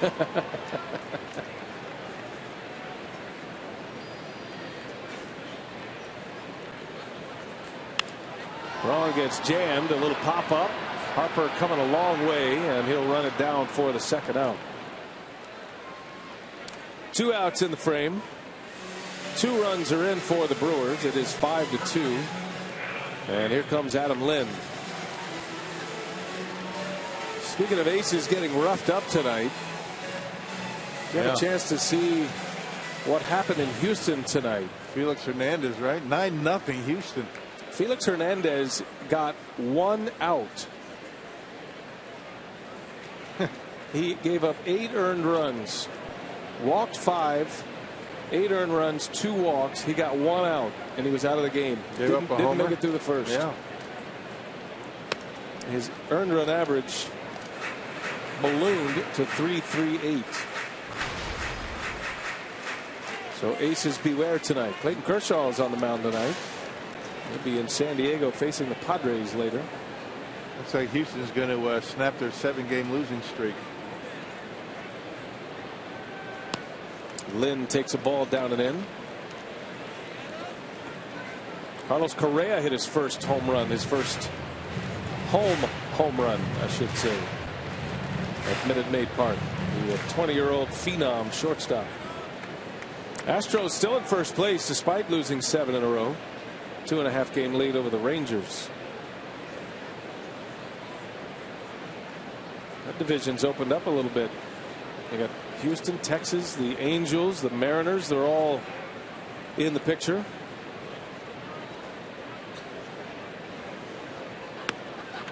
There's a strike, 2-1 to count.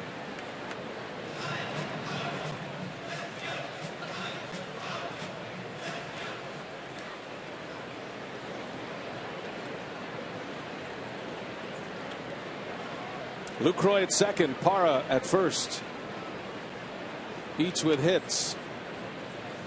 And there's Lynn going to the opposite field, and that's a base hit. And the ball is dropped, but Lucroy already stopped. You can't really account for that. I mean, had Ed Cedar sent Lucroy and Taylor didn't drop it, he would have been out by 15 feet. Check it out. Lucroy not running all that well. You know, the effects of that broken toe. I mean, you got to hold him there. And no chance he's going to be able to score. I don't think he scores even after he drops it. In the process of throwing it, Cedar had no choice but to hold him up. So the bases are loaded with 2 outs. And here is the hottest hitter of the night, Aramis Ramirez, with 2 doubles off Zimmerman, 3 runs batted in. Another reason why you might not want to make the last out at home plate. Get this guy up there with the bases loaded the way he's swinging the bat tonight. All the scouting and that you can do, you can't account for a guy dropping a baseball when he throws it.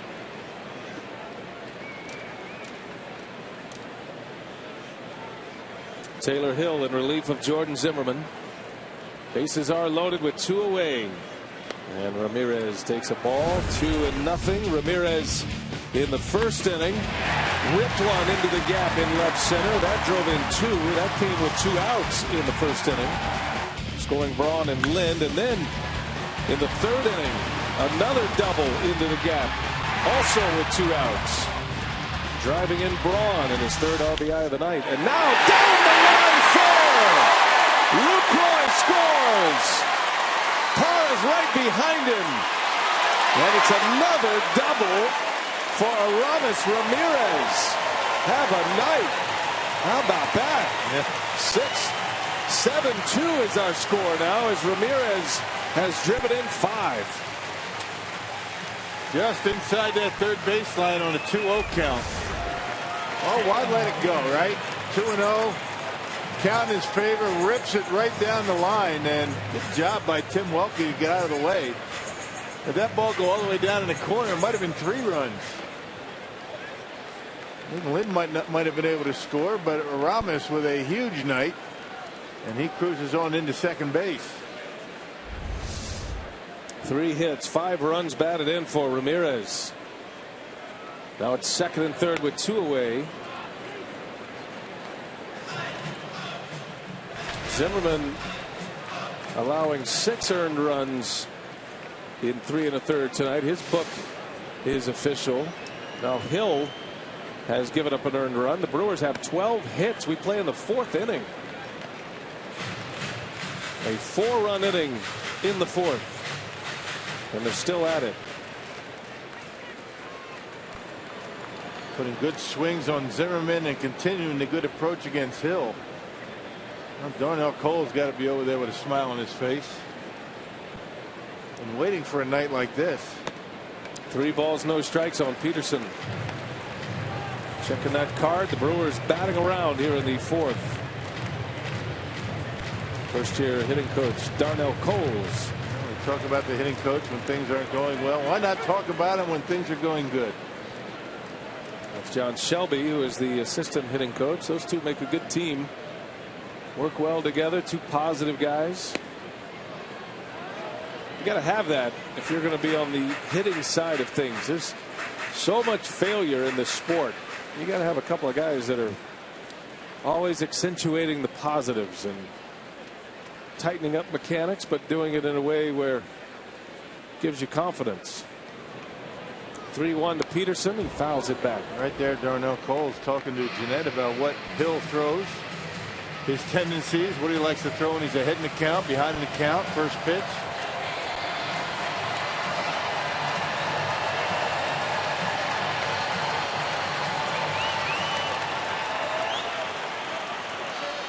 Seven to 2 Brewers. Peterson can add to it. He's got 1 RBI as a Brewer this year.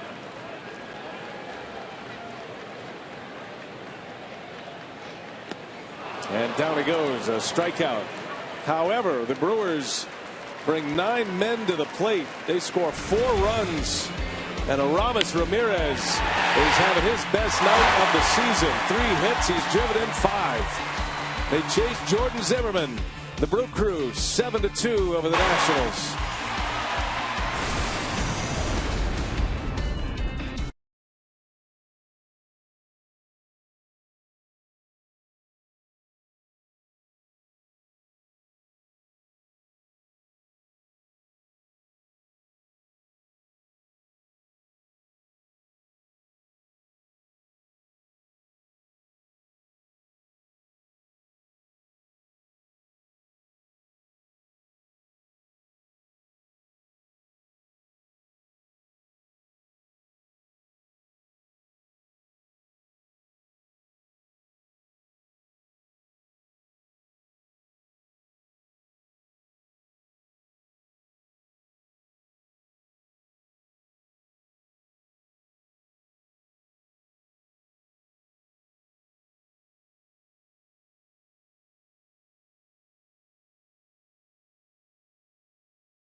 By Potawatomi Hotel and Casino, the Brewers bust out in the 4th. They have a 7-2 lead here in the 5th. And on Monday, June 29th, Davey Nelson will again host his celebrity golf tournament in support of the Brewers Community Foundation and Open Arms Home for Children, an organization located in South Africa which serves as an orphanage for children struggling to survive. Open Arms provides shelter, clothing, and basic health care for children, assuring them a better chance at life. So you can join Davey and friends at Whistling Straits for golf and fundraising, and you can register for that at www.brewers.com/Davey. All right, Sophia, thank you. We head to the 5th inning. The Brewers have scored in 3 of the first 4 frames tonight, giving Mike Fiers plenty of run support. 7-2. Fiers working in the 5th inning now, trying to keep the heavy hitting Nationals down. This team has been able to put some runs on the board in road games this year as Ian Desmond strikes out to start the inning. Leads us to our Cardsuit.com trivia question tonight, with Michael A. Taylor coming up. Who is the only player in MLB history to hit a home run in a World Series game for 3 different teams? Only player to do it. Good one. Might he be in the ballpark tonight? I don't know.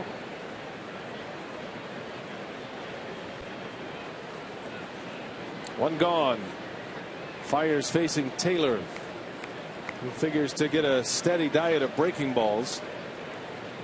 Taylor's proven he can hit the fastball. This guy has had the knack for some clutch home runs this season. He takes a mighty hack up there, that's for sure. He doesn't get cheated. He hit a game-tying home run at Yankee Stadium on Wednesday. Nationals ended up winning that game in 11 innings. So he's hit 5 home runs this year, Rock, and all 5 have either tied the game or have given Washington the lead. Yeah, clutch. 5 home runs, 21 RBIs, and he's posting a .226 batting average. So coming up big when they need him. There's that deception for Mike Fiers. You're talking about a good fastball hitter. Fiers throwing at 89 miles an hour up in the zone, and Taylor just underneath. Well, you'd think he's got him set up the way he wants. 2 curveballs low, the 2 fastballs up and in. 2 balls, 2 strikes. And another fastball, and he struck him out. He went even higher. And Taylor cannot lay off. 2 up and 2 down for Fiers. Back-to-back Ks for him. One thing Fiers has been able to do tonight that he's really had a difficult time with so far this year is command the curveball. He's thrown a number of curveballs tonight. Seems like it's more curveballs and sliders tonight. Well, throughout the season so far before tonight, it's been mostly that slider cutter pitch that he throws. Tyler Moore, good changeup. His first at bat of the night. Came in on the double switch last inning to play first base.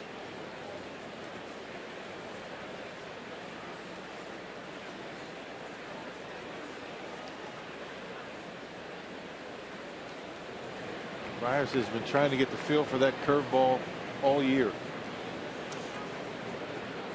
Feels like it's pretty good tonight.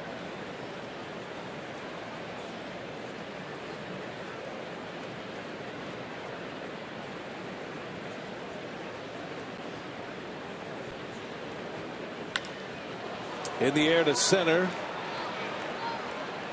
And Parra will make the call and the catch, and the inning is over, and Fiers with a shutdown inning. 3 up, 3 down with a couple of Ks.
On Fox Sports Wisconsin is brought to you by Miller Lite, the original light Pilsner. Cheers, it's Miller time.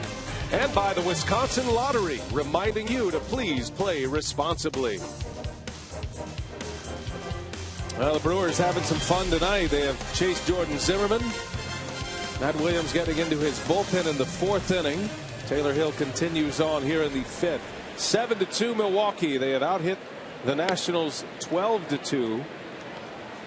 Coming off a 4-run 4th inning. It was Segura who led off the 4th inning with a single. And he leads off this 5th. It'll be Segura, Jeanette, and then Fiers.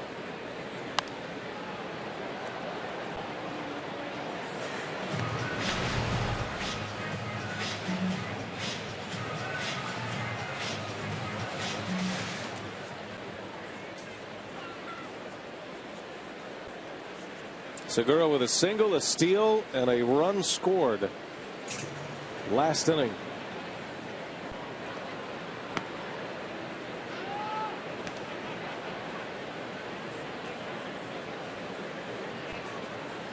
Segura had 2 hits last night.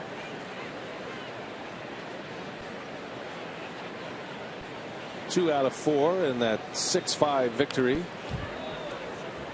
Yeah, that's one he'd like to have back. Look at the way he's tapping his head. Can't believe he missed that one. A slider right down the middle.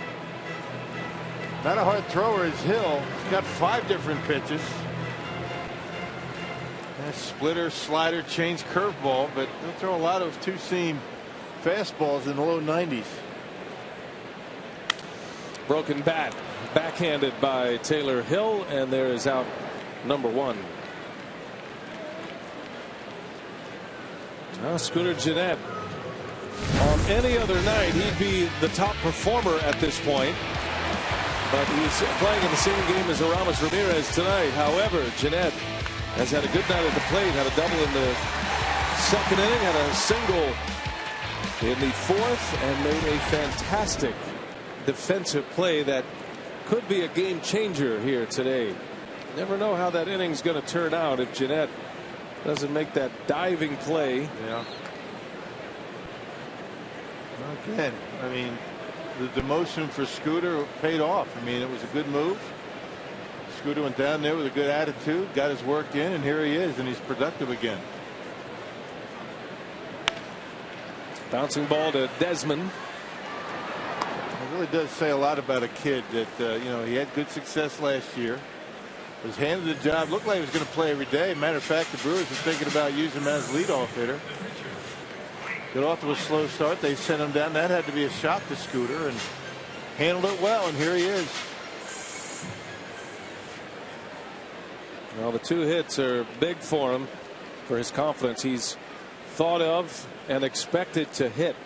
Thought of as a hitter, a guy that is so defensively. He's going to make a spectacular play every now and then. He's not a Gold Glove caliber second baseman, but he's a hitter first, and expected to do his fair share as fires the lazy fly ball to left, and that will retire the side, and the Brewers go in order. Gennett in the Brew Crew up 7-2 tonight.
Of Toyota, second game of the series, and Aramis Ramirez is putting on a show tonight. He has driven in 5 runs, drove in 2 of the first inning with 2 outs, got another one with a double with 2 outs in the 3rd inning, and this was a big one by Lucroy, who drove in a pair as part of a 4-run 4th inning. That Chase Zimmerman and Aramis Ramirez coming up with yet another 2 RBI double.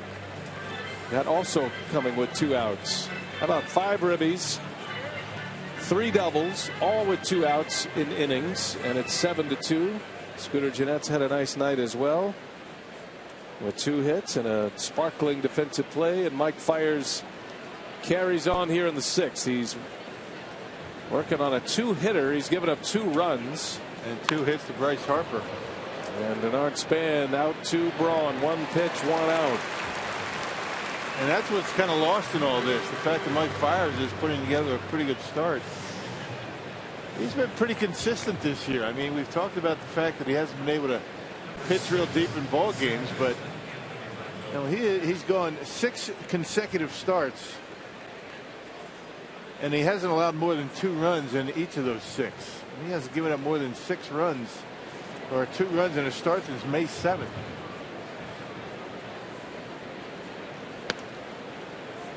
There haven't been too many starters for the Brewers more consistent than Fiers.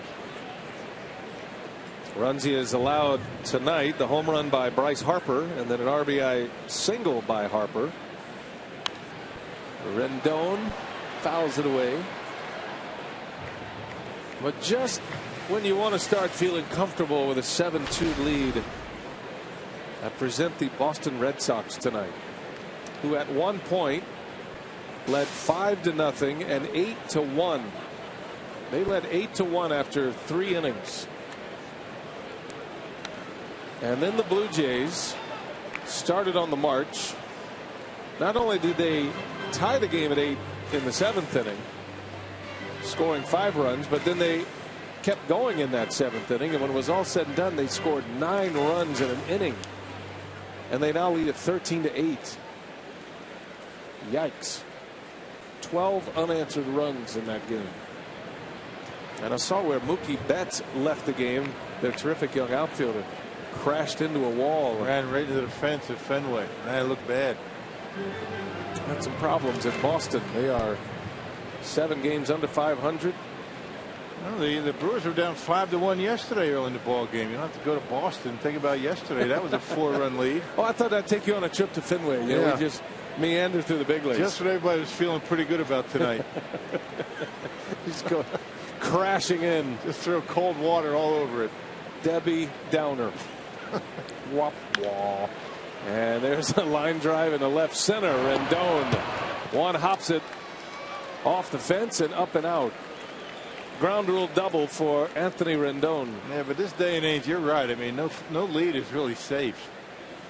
I mean, the way these guys can swing the bats from time to time, I mean, 5-6 run leads can evaporate early or quickly. There's a fastball that was out over the plate, and Rendon puts a good swing on it. And the first hit for the Washington Nationals that wasn't from Bryce Harper tonight. Harper is due next. Yunel Escobar coming up with 1 away.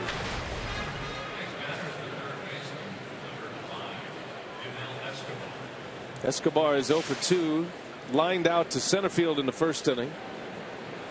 And then he grounded to third his last time up.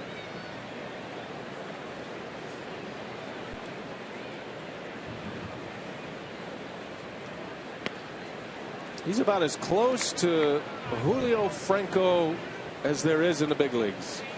If you go back a little bit and you remember Julio Franco and the way he used to tilt that bat forward. And he lines one to left, a base hit. Rendon will be held at third. So back-to-back hits for the Nationals, and the dangerous Harper is coming up. And you would think that Brewers bullpen is going to start getting busy. You don't want to let this one get away. Brewers bullpen has been outstanding as of late. Whole month of June. Not going to take much to get those guys in action. 6th inning has been the trouble inning for Fiers.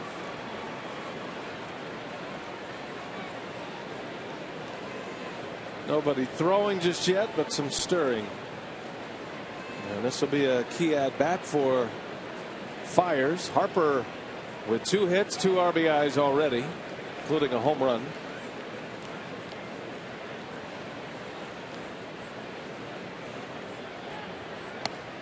Fiers working inside. Take it back to the 2nd inning, and look how high this fastball is. Harper able to square it up. See that back foot? That back foot was off the ground when he made contact. You don't see that very often for a guy that can hit the ball hard like that or out of the ballpark. Didn't notice that when we were seeing that home run early in the game. He actually lifted his back foot right off the ground. What a year he's having. Look at those gaudy numbers. Harper began the day 5th in batting average, 2nd in homers, 3rd in RBIs. You have to have some strong arms and hands to be able to hit a ball that far with your back foot off the ground. Incredible. 1 ball, 1 strike, 1 man out. Harper rips one foul. Look out. He's in one of those pockets right now where he's hitting a lot of line drives. He's finding the barrel of that bat. Came to the big leagues as a 19-year-old. He won the Rookie of the Year. All-Star selections his first 2 years. Played in 100 games last year. And a broken hand, and then he had the surgery on that. Career year this year, making a run at an MVP award. A ball, 2 strikes. Whoa, look out.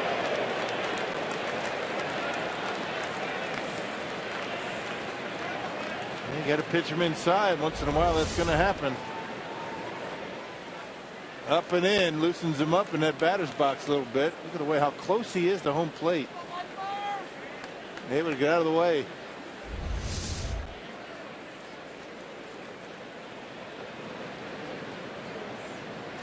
Two balls, 2 strikes. Nats have him at the corners, and a curveball misses badly. 3-2. Well, now you got to make a big pitch. Harper, with one swing of the bat, could make this a 2-run game.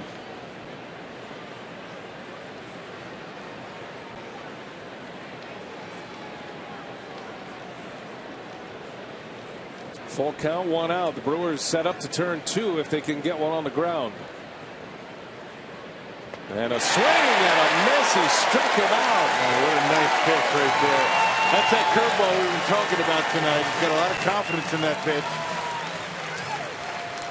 He's been trying to find that pitch all year, and on a 3-2 count, able to drop a good one on Harper to get him on a strike. That's a beauty. Who would have thought he'd been throwing a curveball there on a full count? A 71-mile-an-hour curveball. Big pitch in a big spot. Well, now finish it off. 7 strikeouts for Fiers. 2 outs in the inning now, and it'll be Wilson Ramos.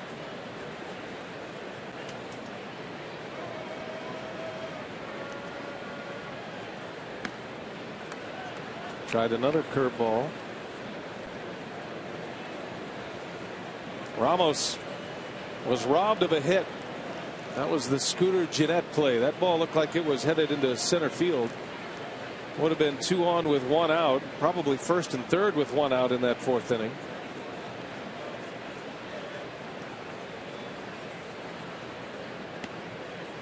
There's a strike. Take you back. Look at this play by Gennett. There's a difference maker right here. Game changer. Gets the out, and Fiers was able to get the final out. Keep the Nats off the board.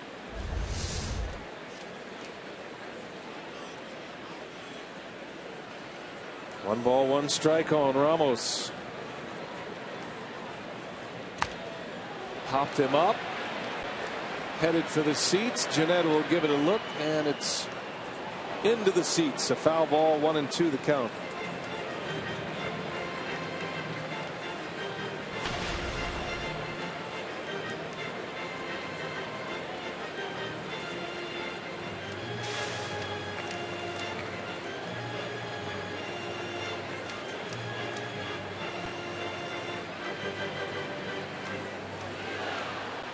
Pitch count's in good shape for Fiers.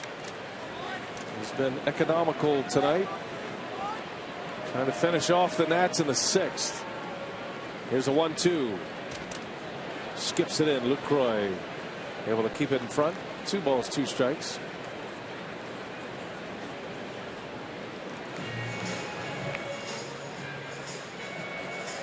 He's got the curveball to go to. He just tried to get him on a changeup. He left it too far down in the strike zone.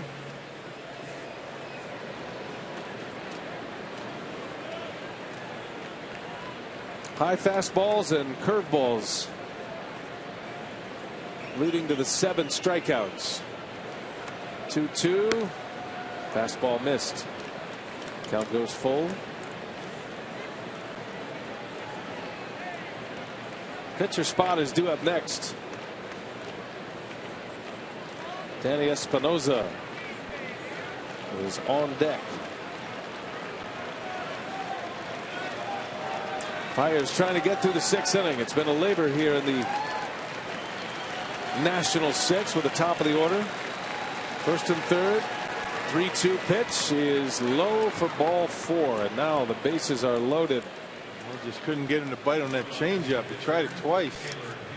And Rick Kranitz almost on his way out. He was waiting for the pinch hitter to be announced. That has happened, and now Kranitz is on his way. How about Jeremy Jeffress loosening in the 6th inning? Normally he is the setup man, but I think Council's feeling like this could be the inning to put it away. Plus Jeremy can give you multiple innings, and you got Will Smith back and available. And Smith, Broxton, K-Rod if need be. Well, if you're looking ahead at the batting order, if you have to go to Jeffries here, he gets the bottom of the order, and at some point you're going to have to face Bryce Harper again, and you'd like Will Smith in that role. So it is Jeffress warming in the 6th inning. And Neil Kotz has been pretty good lately. So the Brewers bullpen, as a general rule, just about every one of them have been pretty good. Well, it is Fire's game still. Pinch hitter Danny Espinosa at the plate with the bases loaded, and he swings and lifts one in the air to left. That is way back, but there is Peterson just in front of the wall. Fires gets out of it, strands the bases loaded. 7-2 Brewers.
We head to the bottom of the 6th inning, and at Miller Park every Monday is a Miller High Life Monday. Terrace Reserve tickets are just $9 for all Monday home games, including this upcoming Monday, as the Brewers take on the American League champion Kansas City Royals. You see Ned Yost, Dale Swim, a lot of former Brewers on the field. For tickets, visit brewers.com/highlife. Brewers will be taking on the American League All-Star team Monday and Tuesday in the Kansas City Royals. I think they're all going there at this point. Here's Blake Trinan out of the Washington bullpen. 7-2 Brewers. We're headed to the bottom of the 6th. Top of the order coming up. Lucroy. Trinan's a hard thrower, mid to upper 90s with a fastball. Trinan last pitched a couple of days ago. 2 innings scoreless against the Yankees. 35 strikeouts out of the bullpen. He can bring it a little bit. Second year in the big leagues. Kind of a late arrival to the major leagues. Made his major league debut last year with Washington at age 26. Pitched well for him in a brief stay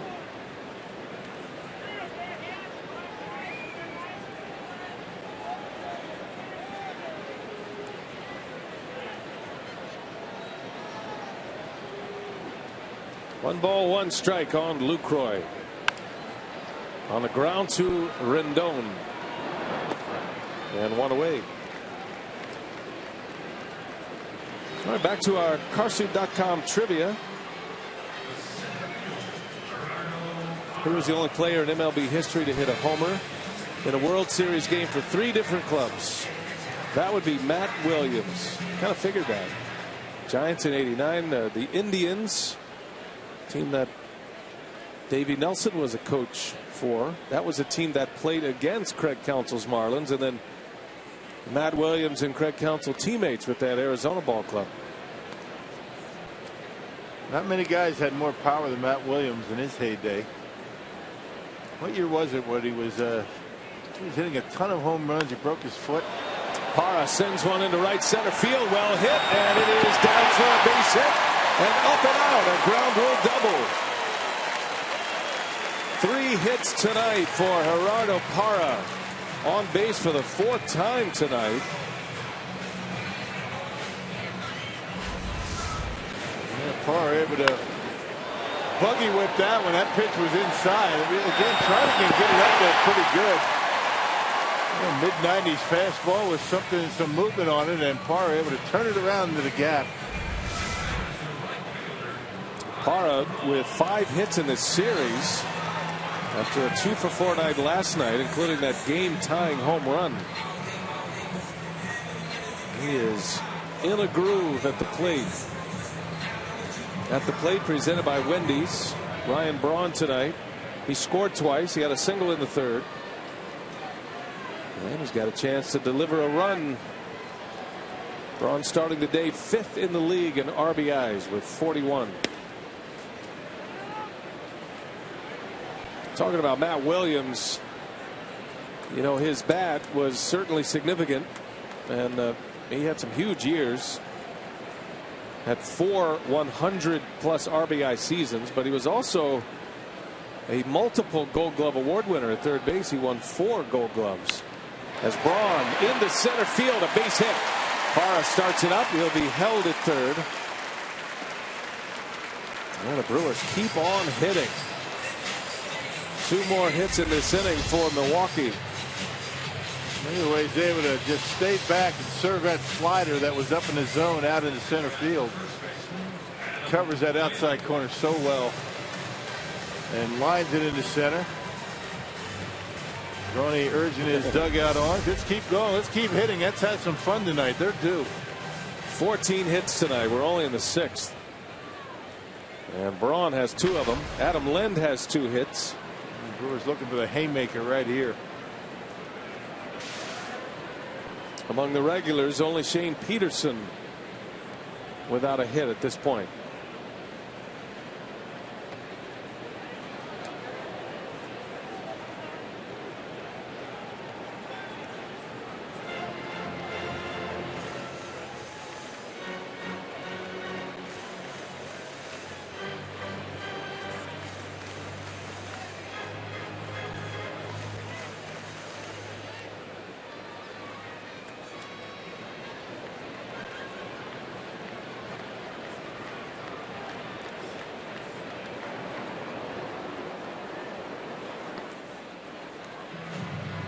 Adam Lind facing Blake Trinan. Mike Fiers giving up just 2 runs on 4 hits. Just got out of a bases loaded jam in the top of the 6th inning. That's in there for a strike. Craig Counsell was talking about Matt Williams today, saying, you know, when the Diamondbacks basically ended his career, he was 37 at the time, but 03 was his last year, and that was the year he retired. Whether he was forced into it or just decided enough was enough after 17 years. He said, Craig Counsell was saying they lost a tremendous edge. Even at age 37, Matt Williams was a major presence with that ball club. And the organization turned a little bit after that. Thought so much of, made him a coach after a while, and third base coach, and now getting an opportunity to manage in Washington. Second year as the Nats skipper. Took him to the postseason last year. Had a division title last season.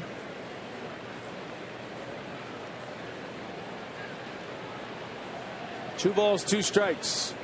First and third with one out, and Lynn, look out, rips one off the facing of the Brewers dugout.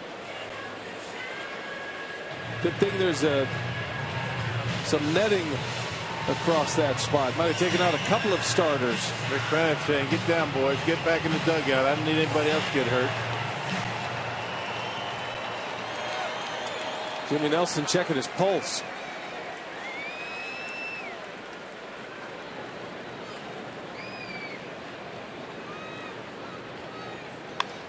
Ground ball, that's through. A base hit. In the score is Parra. 8-2 Brew Crew. Everything they hit is finding a hole or finding the outfield grass. Brewers are 7 for 14 with runners in scoring position tonight. Even this one right here. Got a beats it in front of home plate, able to find a hole in the right, and another run from Milwaukee. Now a 6-run lead. First RBI for Lynn gives him 33 for the year. Parra started it with a double to right center. Lynn has 3 hits. Here's Ramirez, who has 3 hits, 3 doubles.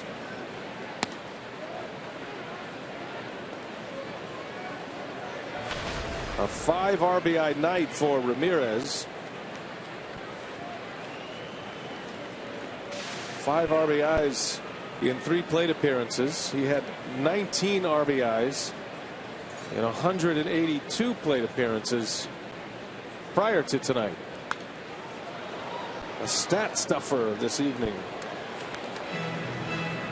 Game of averages. The media guy doesn't lie. He's been always been an RBI run producer in his career, and I imagine when it's all said and done, he's going to put up some decent numbers. Always a very slow starter. 0-2 to Ramirez, and he rolls one toward third, and they got a chance to turn 2 here. Goes around the horn. 5-4-3 double play, inning over, but the Brewers tack another one on. It's 8-2. Adam Lind with an RBI single.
Everything. Clubs from 2 of the world's top soccer leagues meet at Miller Park on Tuesday, July 14th, as popular Mexican team Club Atlas square off against Newcastle United of the English Premier League. To reserve your spot at Miller Park for this historic event, visit brewers.com/soccer. What league does the Club Atlas play in, Rock? Liga MX. MX. That's what I was waiting for. Fires back to work in the 7th. Just rolls off the tongue. Yankees.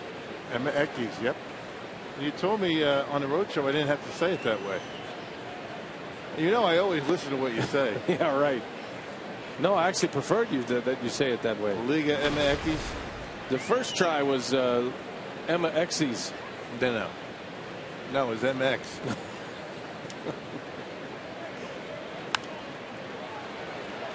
That's going to be exciting. It's going to be during the All-Star game. Uh-huh.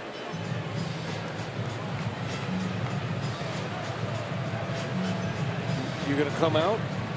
Going to watch a little football? I haven't decided. I got to check with folks at home, see if I'm available. I have a feeling those 4 days are going to be spoken for. Mm-hmm. There's a list. You know what I mean? There's a list developing.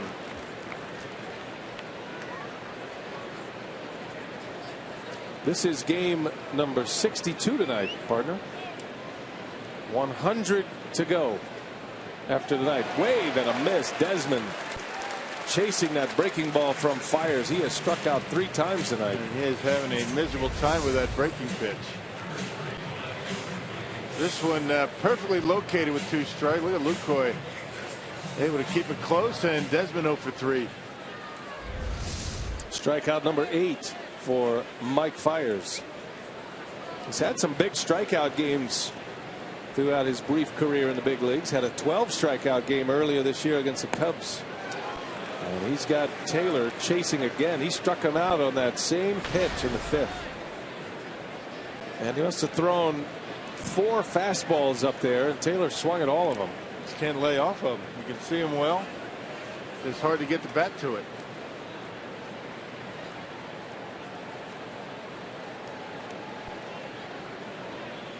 Curveball, strike, beauty. 0-2 the count. Fires has not pitched 7 innings this season. He's gone 6 1/3. It's his longest outing.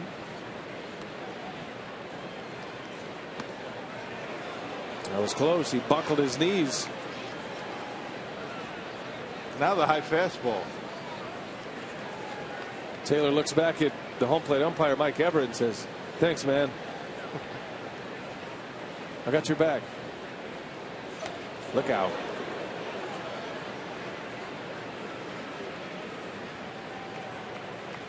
Good looking young player here. He does strike out a lot. Too much for the Nats liking, but he's just getting his career started in the big leagues. He was signed as a shortstop and an infielder. He was converted in 2011. Got on top of that one, rips it into left field, but right there is Peterson. 2 outs.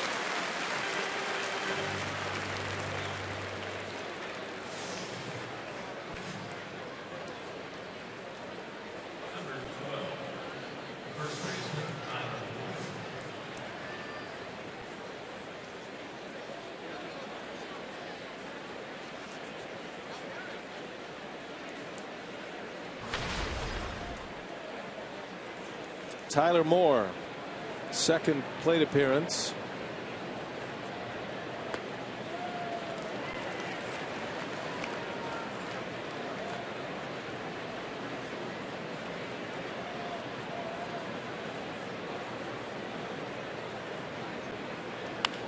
In the air to left field, well hit, way back, and it is gone. Tyler Moore with his 4th home run of the season. That curveball hung it up there. Makes it 8-3. They started him off with a good curveball for strike 1. Went right back to it. This one hangs up there, middle in, and Moore hammers that one out of here. 2nd home run for the Nationals. Bryce Harper had one in the 2nd inning. Now Moore doesn't get a whole lot of playing time, but when he does, he hits homers. There's Denard Span back to the top of the order. Remember last year out, Martin Maldonado in Pittsburgh knocked the cover off a baseball? Yeah, hit a ground ball to 3rd. That happened again tonight in Pittsburgh. Wow. Andrew McCutchen knocked the cover off the baseball. Something about those baseballs in Pittsburgh, huh? It might have to have an investigation. What do you think's going on there?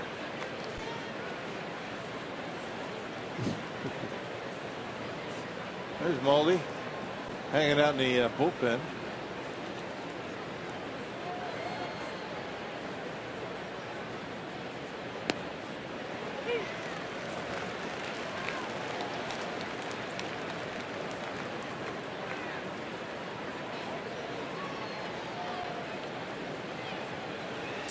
Only sidebar about that, it was in batting practice. Now you know. Come on. The rest of the story. He still knocked the cover off the ball. Not the same balls. Span is out. What a waste that was. Oh, so boy. Fiers gets to the 7th. Next. Does give up a run. It's 8-3 Brewers. Man.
Barreled up baseballs this evening. The Brewers have 15 hits.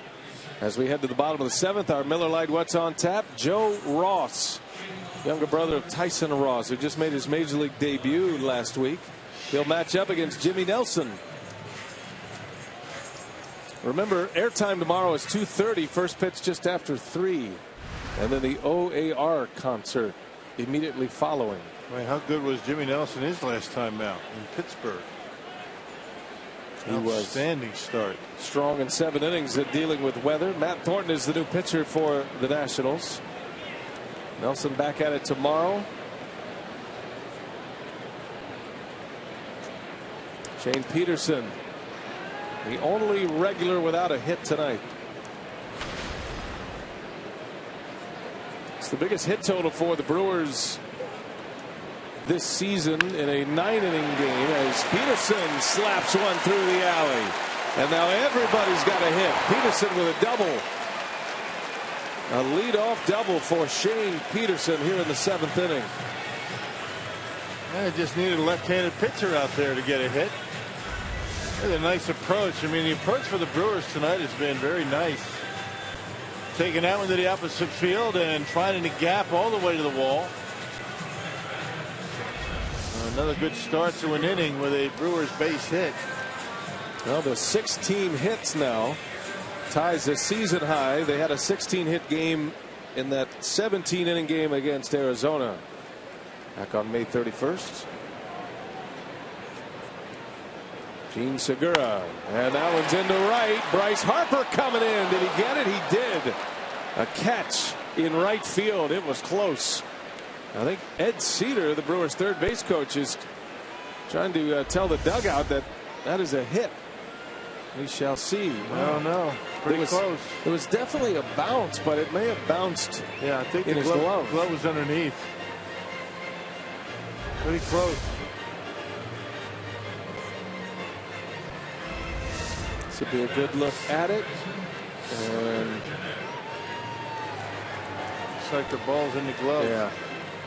And the Brewers will not challenge.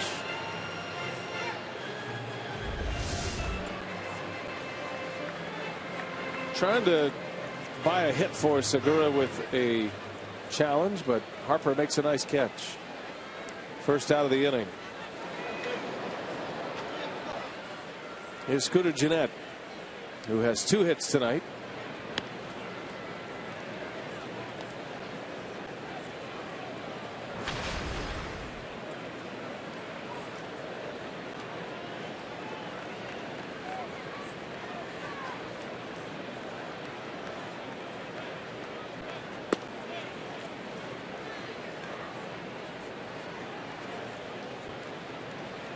These are the kind of at-bats that Craig Counsell and Darnell Coles want to see out of Gennett. Lefty on lefty. See how he can handle these lefties.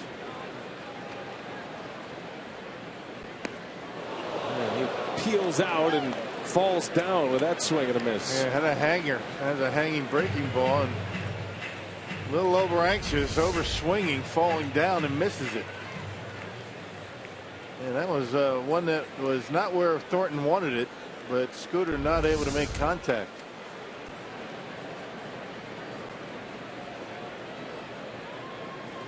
One and 2 the count. Got a runner at second, and it's in the dirt. Nationals are shopping for some relief help.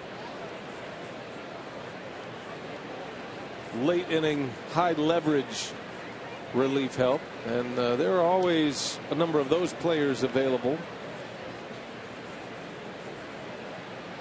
Nationals have been rumored to be in discussions with a lot of teams about that fact. As Gennett, another big swing, he strikes out for the second out of the inning. Nats have a very good closer in Drew Storen. He has 19 saves, but they're having a tough time getting to him. And they activated David Carpenter today. Placed one of the relievers that appeared in yesterday's ball game on the disabled list. That was Aaron Barrett. He got hurt during the game, had to come out. So they added Carpenter, a hard thrower, to the pen. Jason Rogers announces the pinch hitter. Fiers is done for the day, and a success for Mike Fiers. 7 innings, 3 runs, struck out 8. Yeah, longest start of the year. In line for the win, which would be his second win in his last 3 starts. He beat the Cardinals on June 1st. Job well done today by Mike Fiers.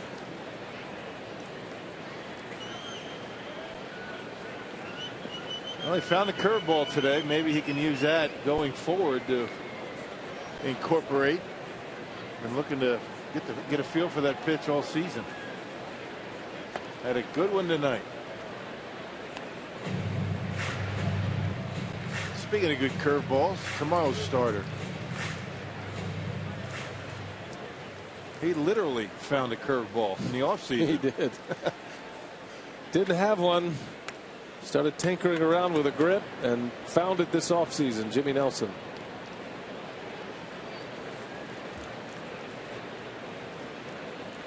I was talking to Darnell Coles at the batting cage today, the Brewers hitting coach, and he was raving about Jason Rogers. Just couldn't say enough about him. All the things that are going into what he's been able to accomplish this year, being a young player, never really in this kind of role at any level of his baseball career, and to do it at the highest level and succeed is so impressive. He has been a great pinch hitter this year for Milwaukee, and it gives you a lot of confidence and hope from an organizational standpoint that this guy could be a real force with the bat. And 9 for 26. That's almost a .350 batting average coming off the bench. There aren't many players who can do that, especially young players. That's his career coming off the bench, not just this year. Usually it's your veteran guys, the guys who've been around a while. They know themselves as hitters, but Darnell Coles I talked to him in Pittsburgh about Rogers. He says he's got a consistent approach and he's able to relax in big spots late in games. Not afraid to get deep in a count. 2-2 the count on Rogers. And down he goes. A strikeout to end the inning. Brewers strand a runner at second. They lead 8-3. We are headed to the 8th.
Sponsored by Toyota.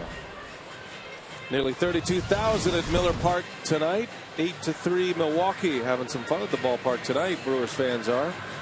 At the Nationals' expense, Washington came in a half game behind the New York Mets in the National League East. Corey Knebel is the next pitcher for the Brewers. He'll take over here in the 8th inning. Yeah, this has been a strong suit for the Brewers since the beginning of the month of June. Outstanding bullpen work, including Knebel. He pitched a scoreless inning in Pittsburgh on Wednesday. Has been unscored upon in 8 of 10 appearances this year, including his last 5. So Knebel will face Rendon, Escobar, and then Harper. By the way, the near 32,000 in attendance tonight, Rock, puts the Brewers over 1 million here on June 12th. Despite a rough season to start, fans still responding well and great fans. Have some fun here at the ballpark. It's always been that way here. Hard throwing Corey Knebel facing Anthony Rendon.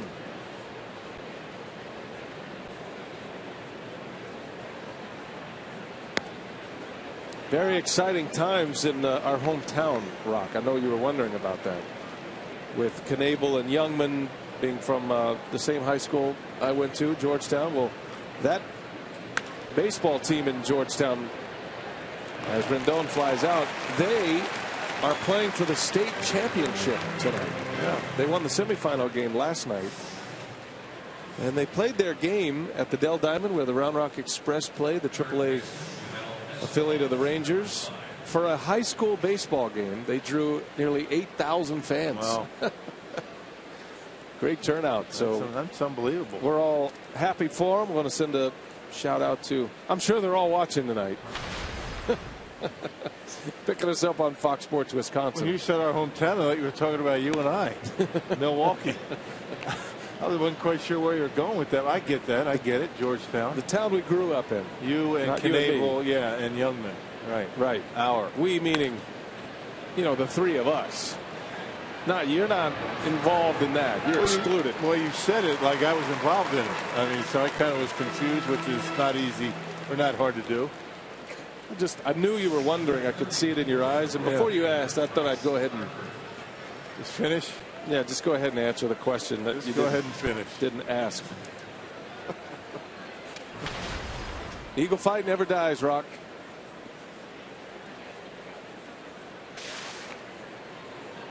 Bryce Harper now with 2 away. 2 hits, 2 RBIs. He had a homer in the second. Drove in a run with a single in the fourth. Other run Fires allowed was a home run in the 7th inning by Tyler Moore.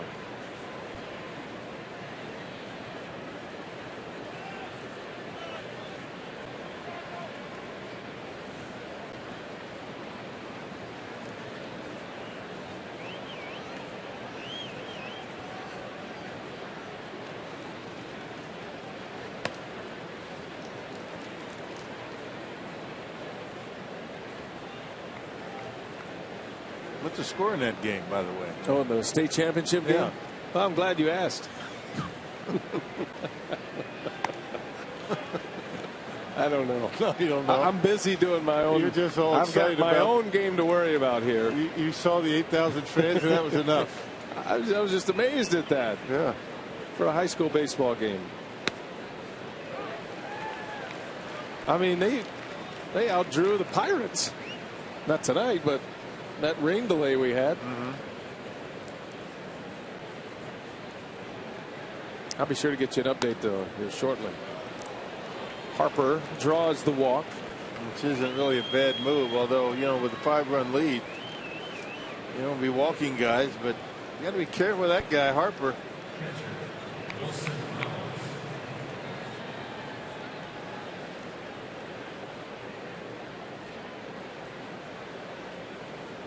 Wilson Ramos now. Are you looking? Because I'm interested now. I mean, in the beginning, I really didn't care. But now I'm curious. We got people for that. Our friends at Fox Sports Southwest are all over that game. If you're just dying to know, might take a little digging.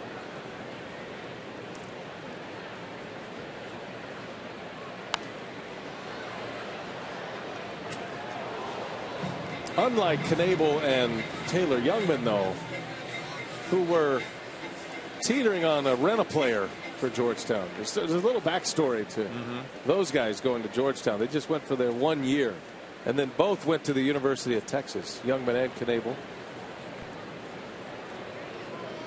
I was a 4-year grinder there, just like Mason Crosby. Big bouncing ball foul. Any other folks you want to add to the Georgetown list? Sure. Anybody you have in mind? Or No, I have no idea. Kind of sport, or You're very proud. That's good. It's important to, you know, connect with the roots. well, if you're from where you're from. Right. Proud Wisconsinite now. There is a kid, by the way, since you brought it up, with the Braves. Andrew McKirahan, he's a Georgetown boy too.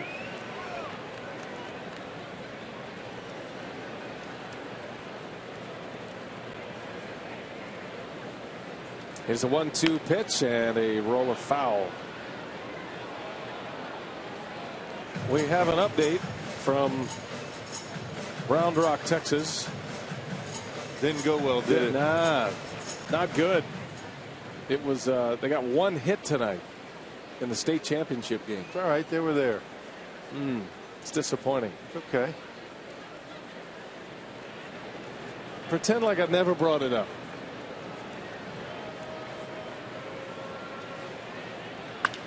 There's a bullet into the gap in left center. And Bryce Harper racing around the bags. He's going to try to score. And the relay is bobbled. Harper does score. Ramos with a 2-out RBI double. And it's 8-4. Harper busting it around the bags. They get off to a bit of a late start on 2 strikes, running on contact, and he's just flying around those bases. Look at the way he cuts those corners. Not a whole lot of extra space he has to cover. Ramos hammers that fastball into the gap. Still no activity in that Brewers bullpen. They still have a 4-run lead.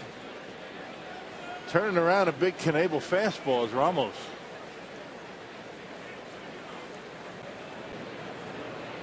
So it is 8-4 here in the 8th. And Dan Uggla is coming off the bench to pinch hit. The 6th spot in the order after the double switch has been occupied by the pitcher ever since the 4th inning. The Brewers chased Jordan Zimmerman with 1 out in the 4th. He gave up six earned runs tonight. But the Nationals chipping away a little bit. They scored a run in the 7th. They have scored here in the 8th. And Uggla, big swing and a miss. That's a nice curveball too. That's a good call by Lucroy and a good pitch by Knebel after falling behind 1-0, and the curveball comes right back with it, doubles up on it, gets a swing.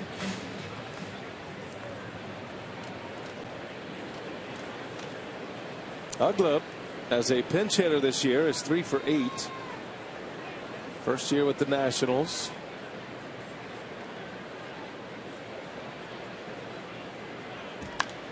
And he pops it up foul.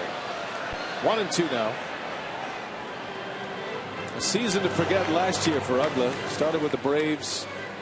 Was in the middle of that long contract.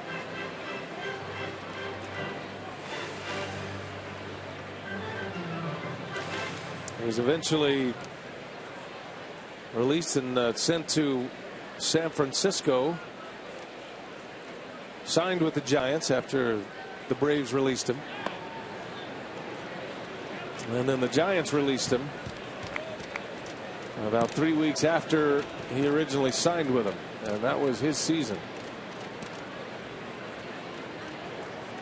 But he's been able to stick with the Nationals this year. He's played a little second base. He's made 15 starts at second this season.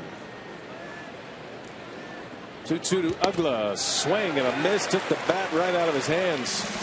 A strikeout to end the inning. The Nats get a run. It is 8-4 Brewers.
For the Brewers, they lead the Nationals as we go to the bottom of the 8th inning.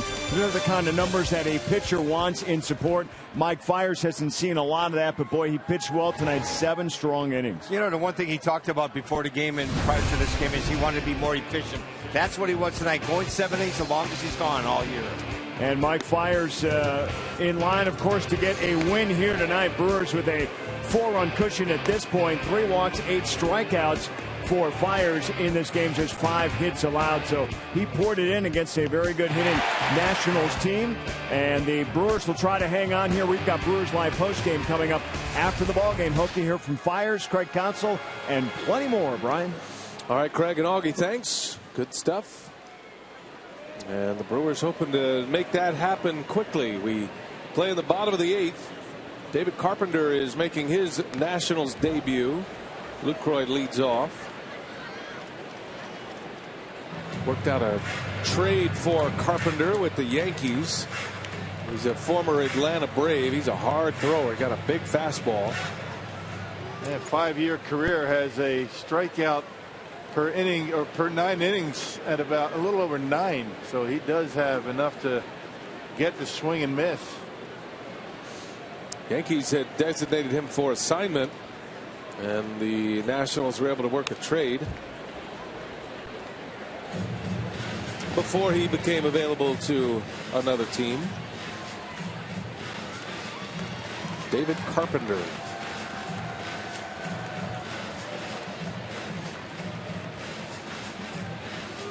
Aaron Barrett went on the disabled list. He left yesterday's game with a bicep strain in the middle of a count. Lucroy, just one hit tonight, but it was a big one. Had a double to drive in 2 runs in the 4th inning. That's what really got that hit parade going, or those 4 runs going. The first 2 of the 4 by Lucroy. That was a single by Lucroy. I beg your pardon. Went to second on a throw. But 2 big runs when the game was much tighter. Drove in runs 4 and 5. Back in the 4th inning. Nationals had just scored in the top of the 4th. Turned a 3-2 game into a 5-2 game, and then Ramos Ramirez drove in 2 more in that inning. And it was a 4-run frame. Brewers had a 7-2 lead. Now 8-4. And 3 defensive outs to go to make it back-to-back wins over the Nationals. The Mets won tonight. That's important for Nationals fans because the Mets started the day a half game up on Washington. Mets beat the Braves tonight 5-3. Bartolo Colon won his 9th game of the year.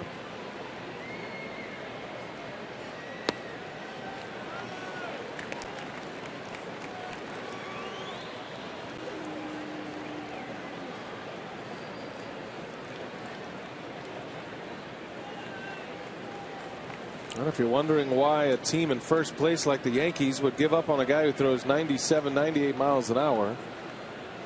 Command and a second pitch. Those are lacking for David Carpenter. It's been the one thing that's kept him from emerging as a star in this game. He's got closer stuff. But he still gets the strikeout. That's the thing. I mean, he throws a fastball and a slider, very inconsistent slider. 8 to 10 miles an hour off his fastball speed. That tops out at about 97.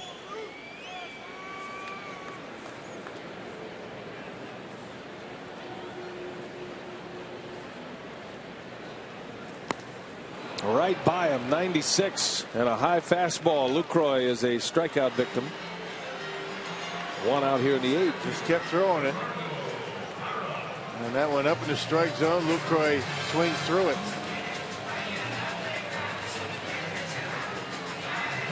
All that velocity and an earned run average near 5. And a fly ball pitcher at Yankee Stadium's not a great combo either.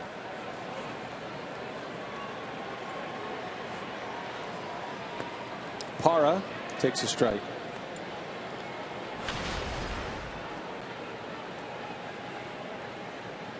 What a night for Gerardo tonight. 3 hits, a walk. He scored twice. He had a double his last time up. And that one's deep to right off the end of the bat though, and Harper is there for the second out.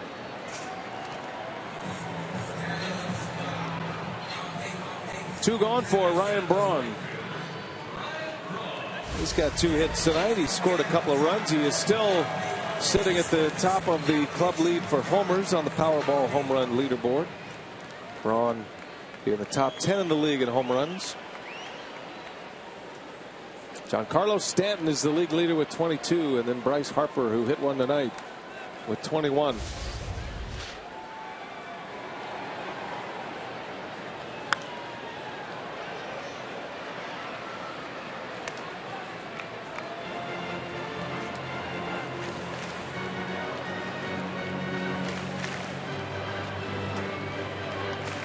We'll do it again tomorrow. Day game tomorrow. Don't forget, 3 o'clock start time.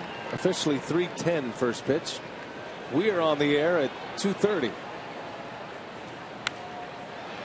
Sunday is a 1:10 first pitch, and we're on the air at 12:30.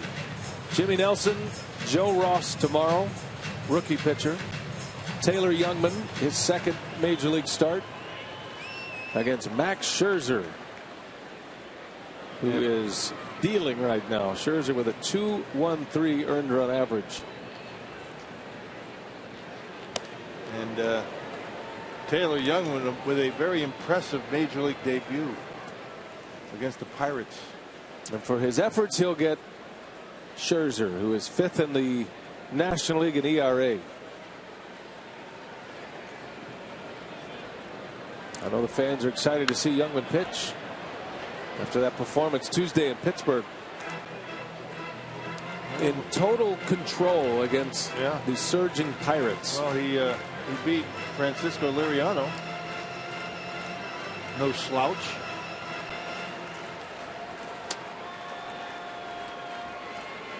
I'll have a couple of days to get over that state championship loss. You'll be all right. What, Monday?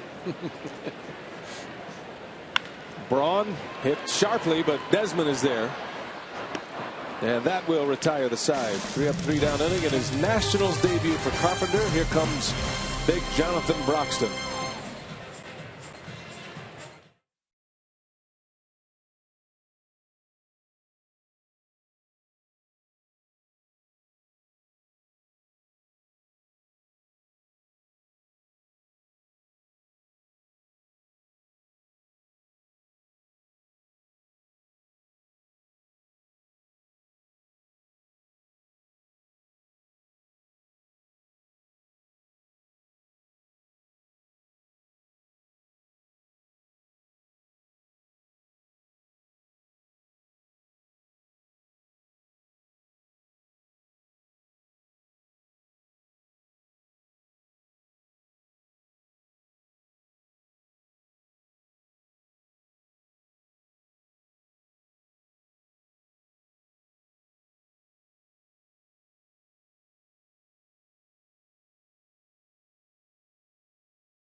Brewers baseball on Fox Sports Wisconsin, presented by Potawatomi Hotel and Casino. Book your stay now.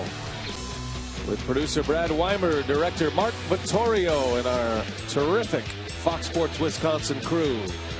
We are headed for the 9th under the Friday night lights. Hernan Perez will take over at third base for Ramirez, who exits with his best game of the year, 5 RBIs and 3 hits, all of them doubles. And rocking to be Jonathan Broxton to try to finish things off here with an 8-4 lead. Yeah, he's starting to get things together as Broxton. I mean, he's throwing a pretty good slider these days. Last pitched on Monday against the Pirates and tossed a scoreless inning. 26 punch-outs in just 22 in the third innings, including 2 in his last appearance. Ian Desmond leads off. Slaps one foul. Desmond 0 for 3 with 3 strikeouts tonight. Had the day off yesterday. He did pinch hit, but had the day off from the starting lineup. Bottom of the order here for Broxton. Desmond, Taylor, and Tyler Moore. 6, 7, and 8. Any sign of trouble, and the Brewers will have Frankie Rodriguez on the mound. If the Nats should put the tying run into the on-deck circle, that's when you'd see K-Rod, and he's loosening just in case. 2 base runners, and it will be a safe situation for Frankie. Brewers up 4 here in the 9th. And an 8-2 lead after 6 innings. The big inning was a 4-run 4th. And every regular that started the game tonight had at least 1 hit.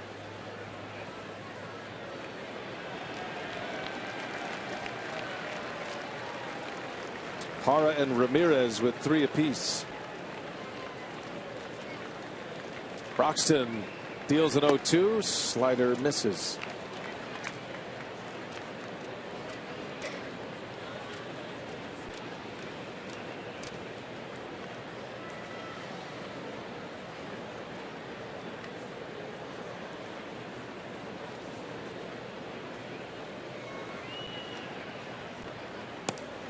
Got him. Broxton with a K.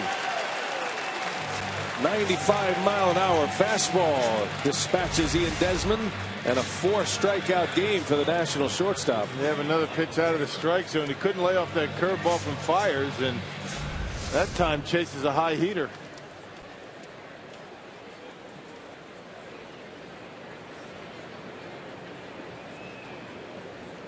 Michael Taylor now, who's 0 for 3.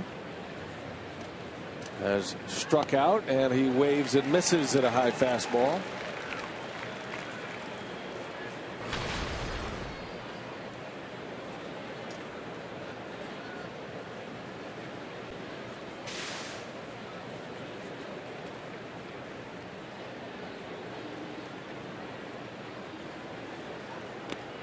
Another one by him. Another one at 95, and it's quickly 0-2.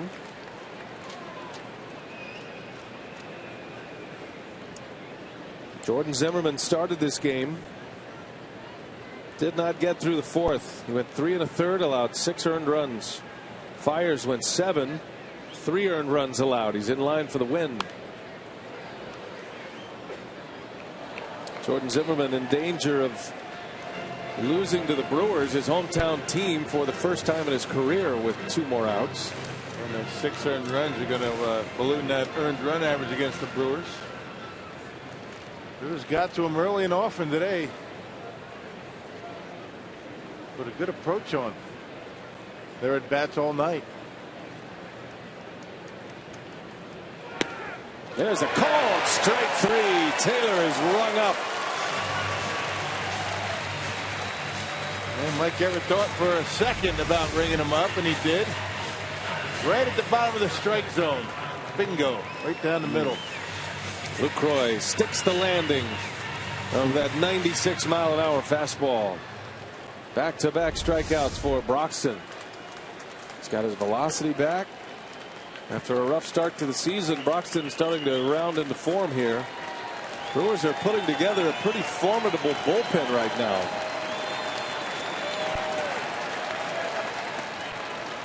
This is a group that has allowed just 2 earned runs since May 30th. So the Saturday before the 17-inning game, that's when this run started. The entire 9-game road trip and the first 2 games of this series. Knebel giving up a run last inning. Just the 3rd earned run in that stretch. Will it stay playable? Jeanette's over. He makes the call and the catch. And the ball game is over, and the Brewers continue their winning ways. They have won 6 of their last 8, and an 8-4 victory over the Washington Nationals. A lot of hits tonight for the Brewers, 16 of them, the most in a 9-inning game this year. It matches their largest hit total of the season. Fires to 3-6 with a win. Jordan Zimmerman drops to 5-4. And Aramis Ramirez was the star at the plate with 5 runs batted in on 3 doubles. Craig Kashaw, Jerry Augustine standing by. It's time for Brewers Live. Take it away, Craig. That's been a fun 2 games so far in this series. We'll hear from Craig Counsell. Also hope to hear from winning pitcher Mike Byers as well. Brewers a winner here tonight. We've got Brewers Live postgame on the way.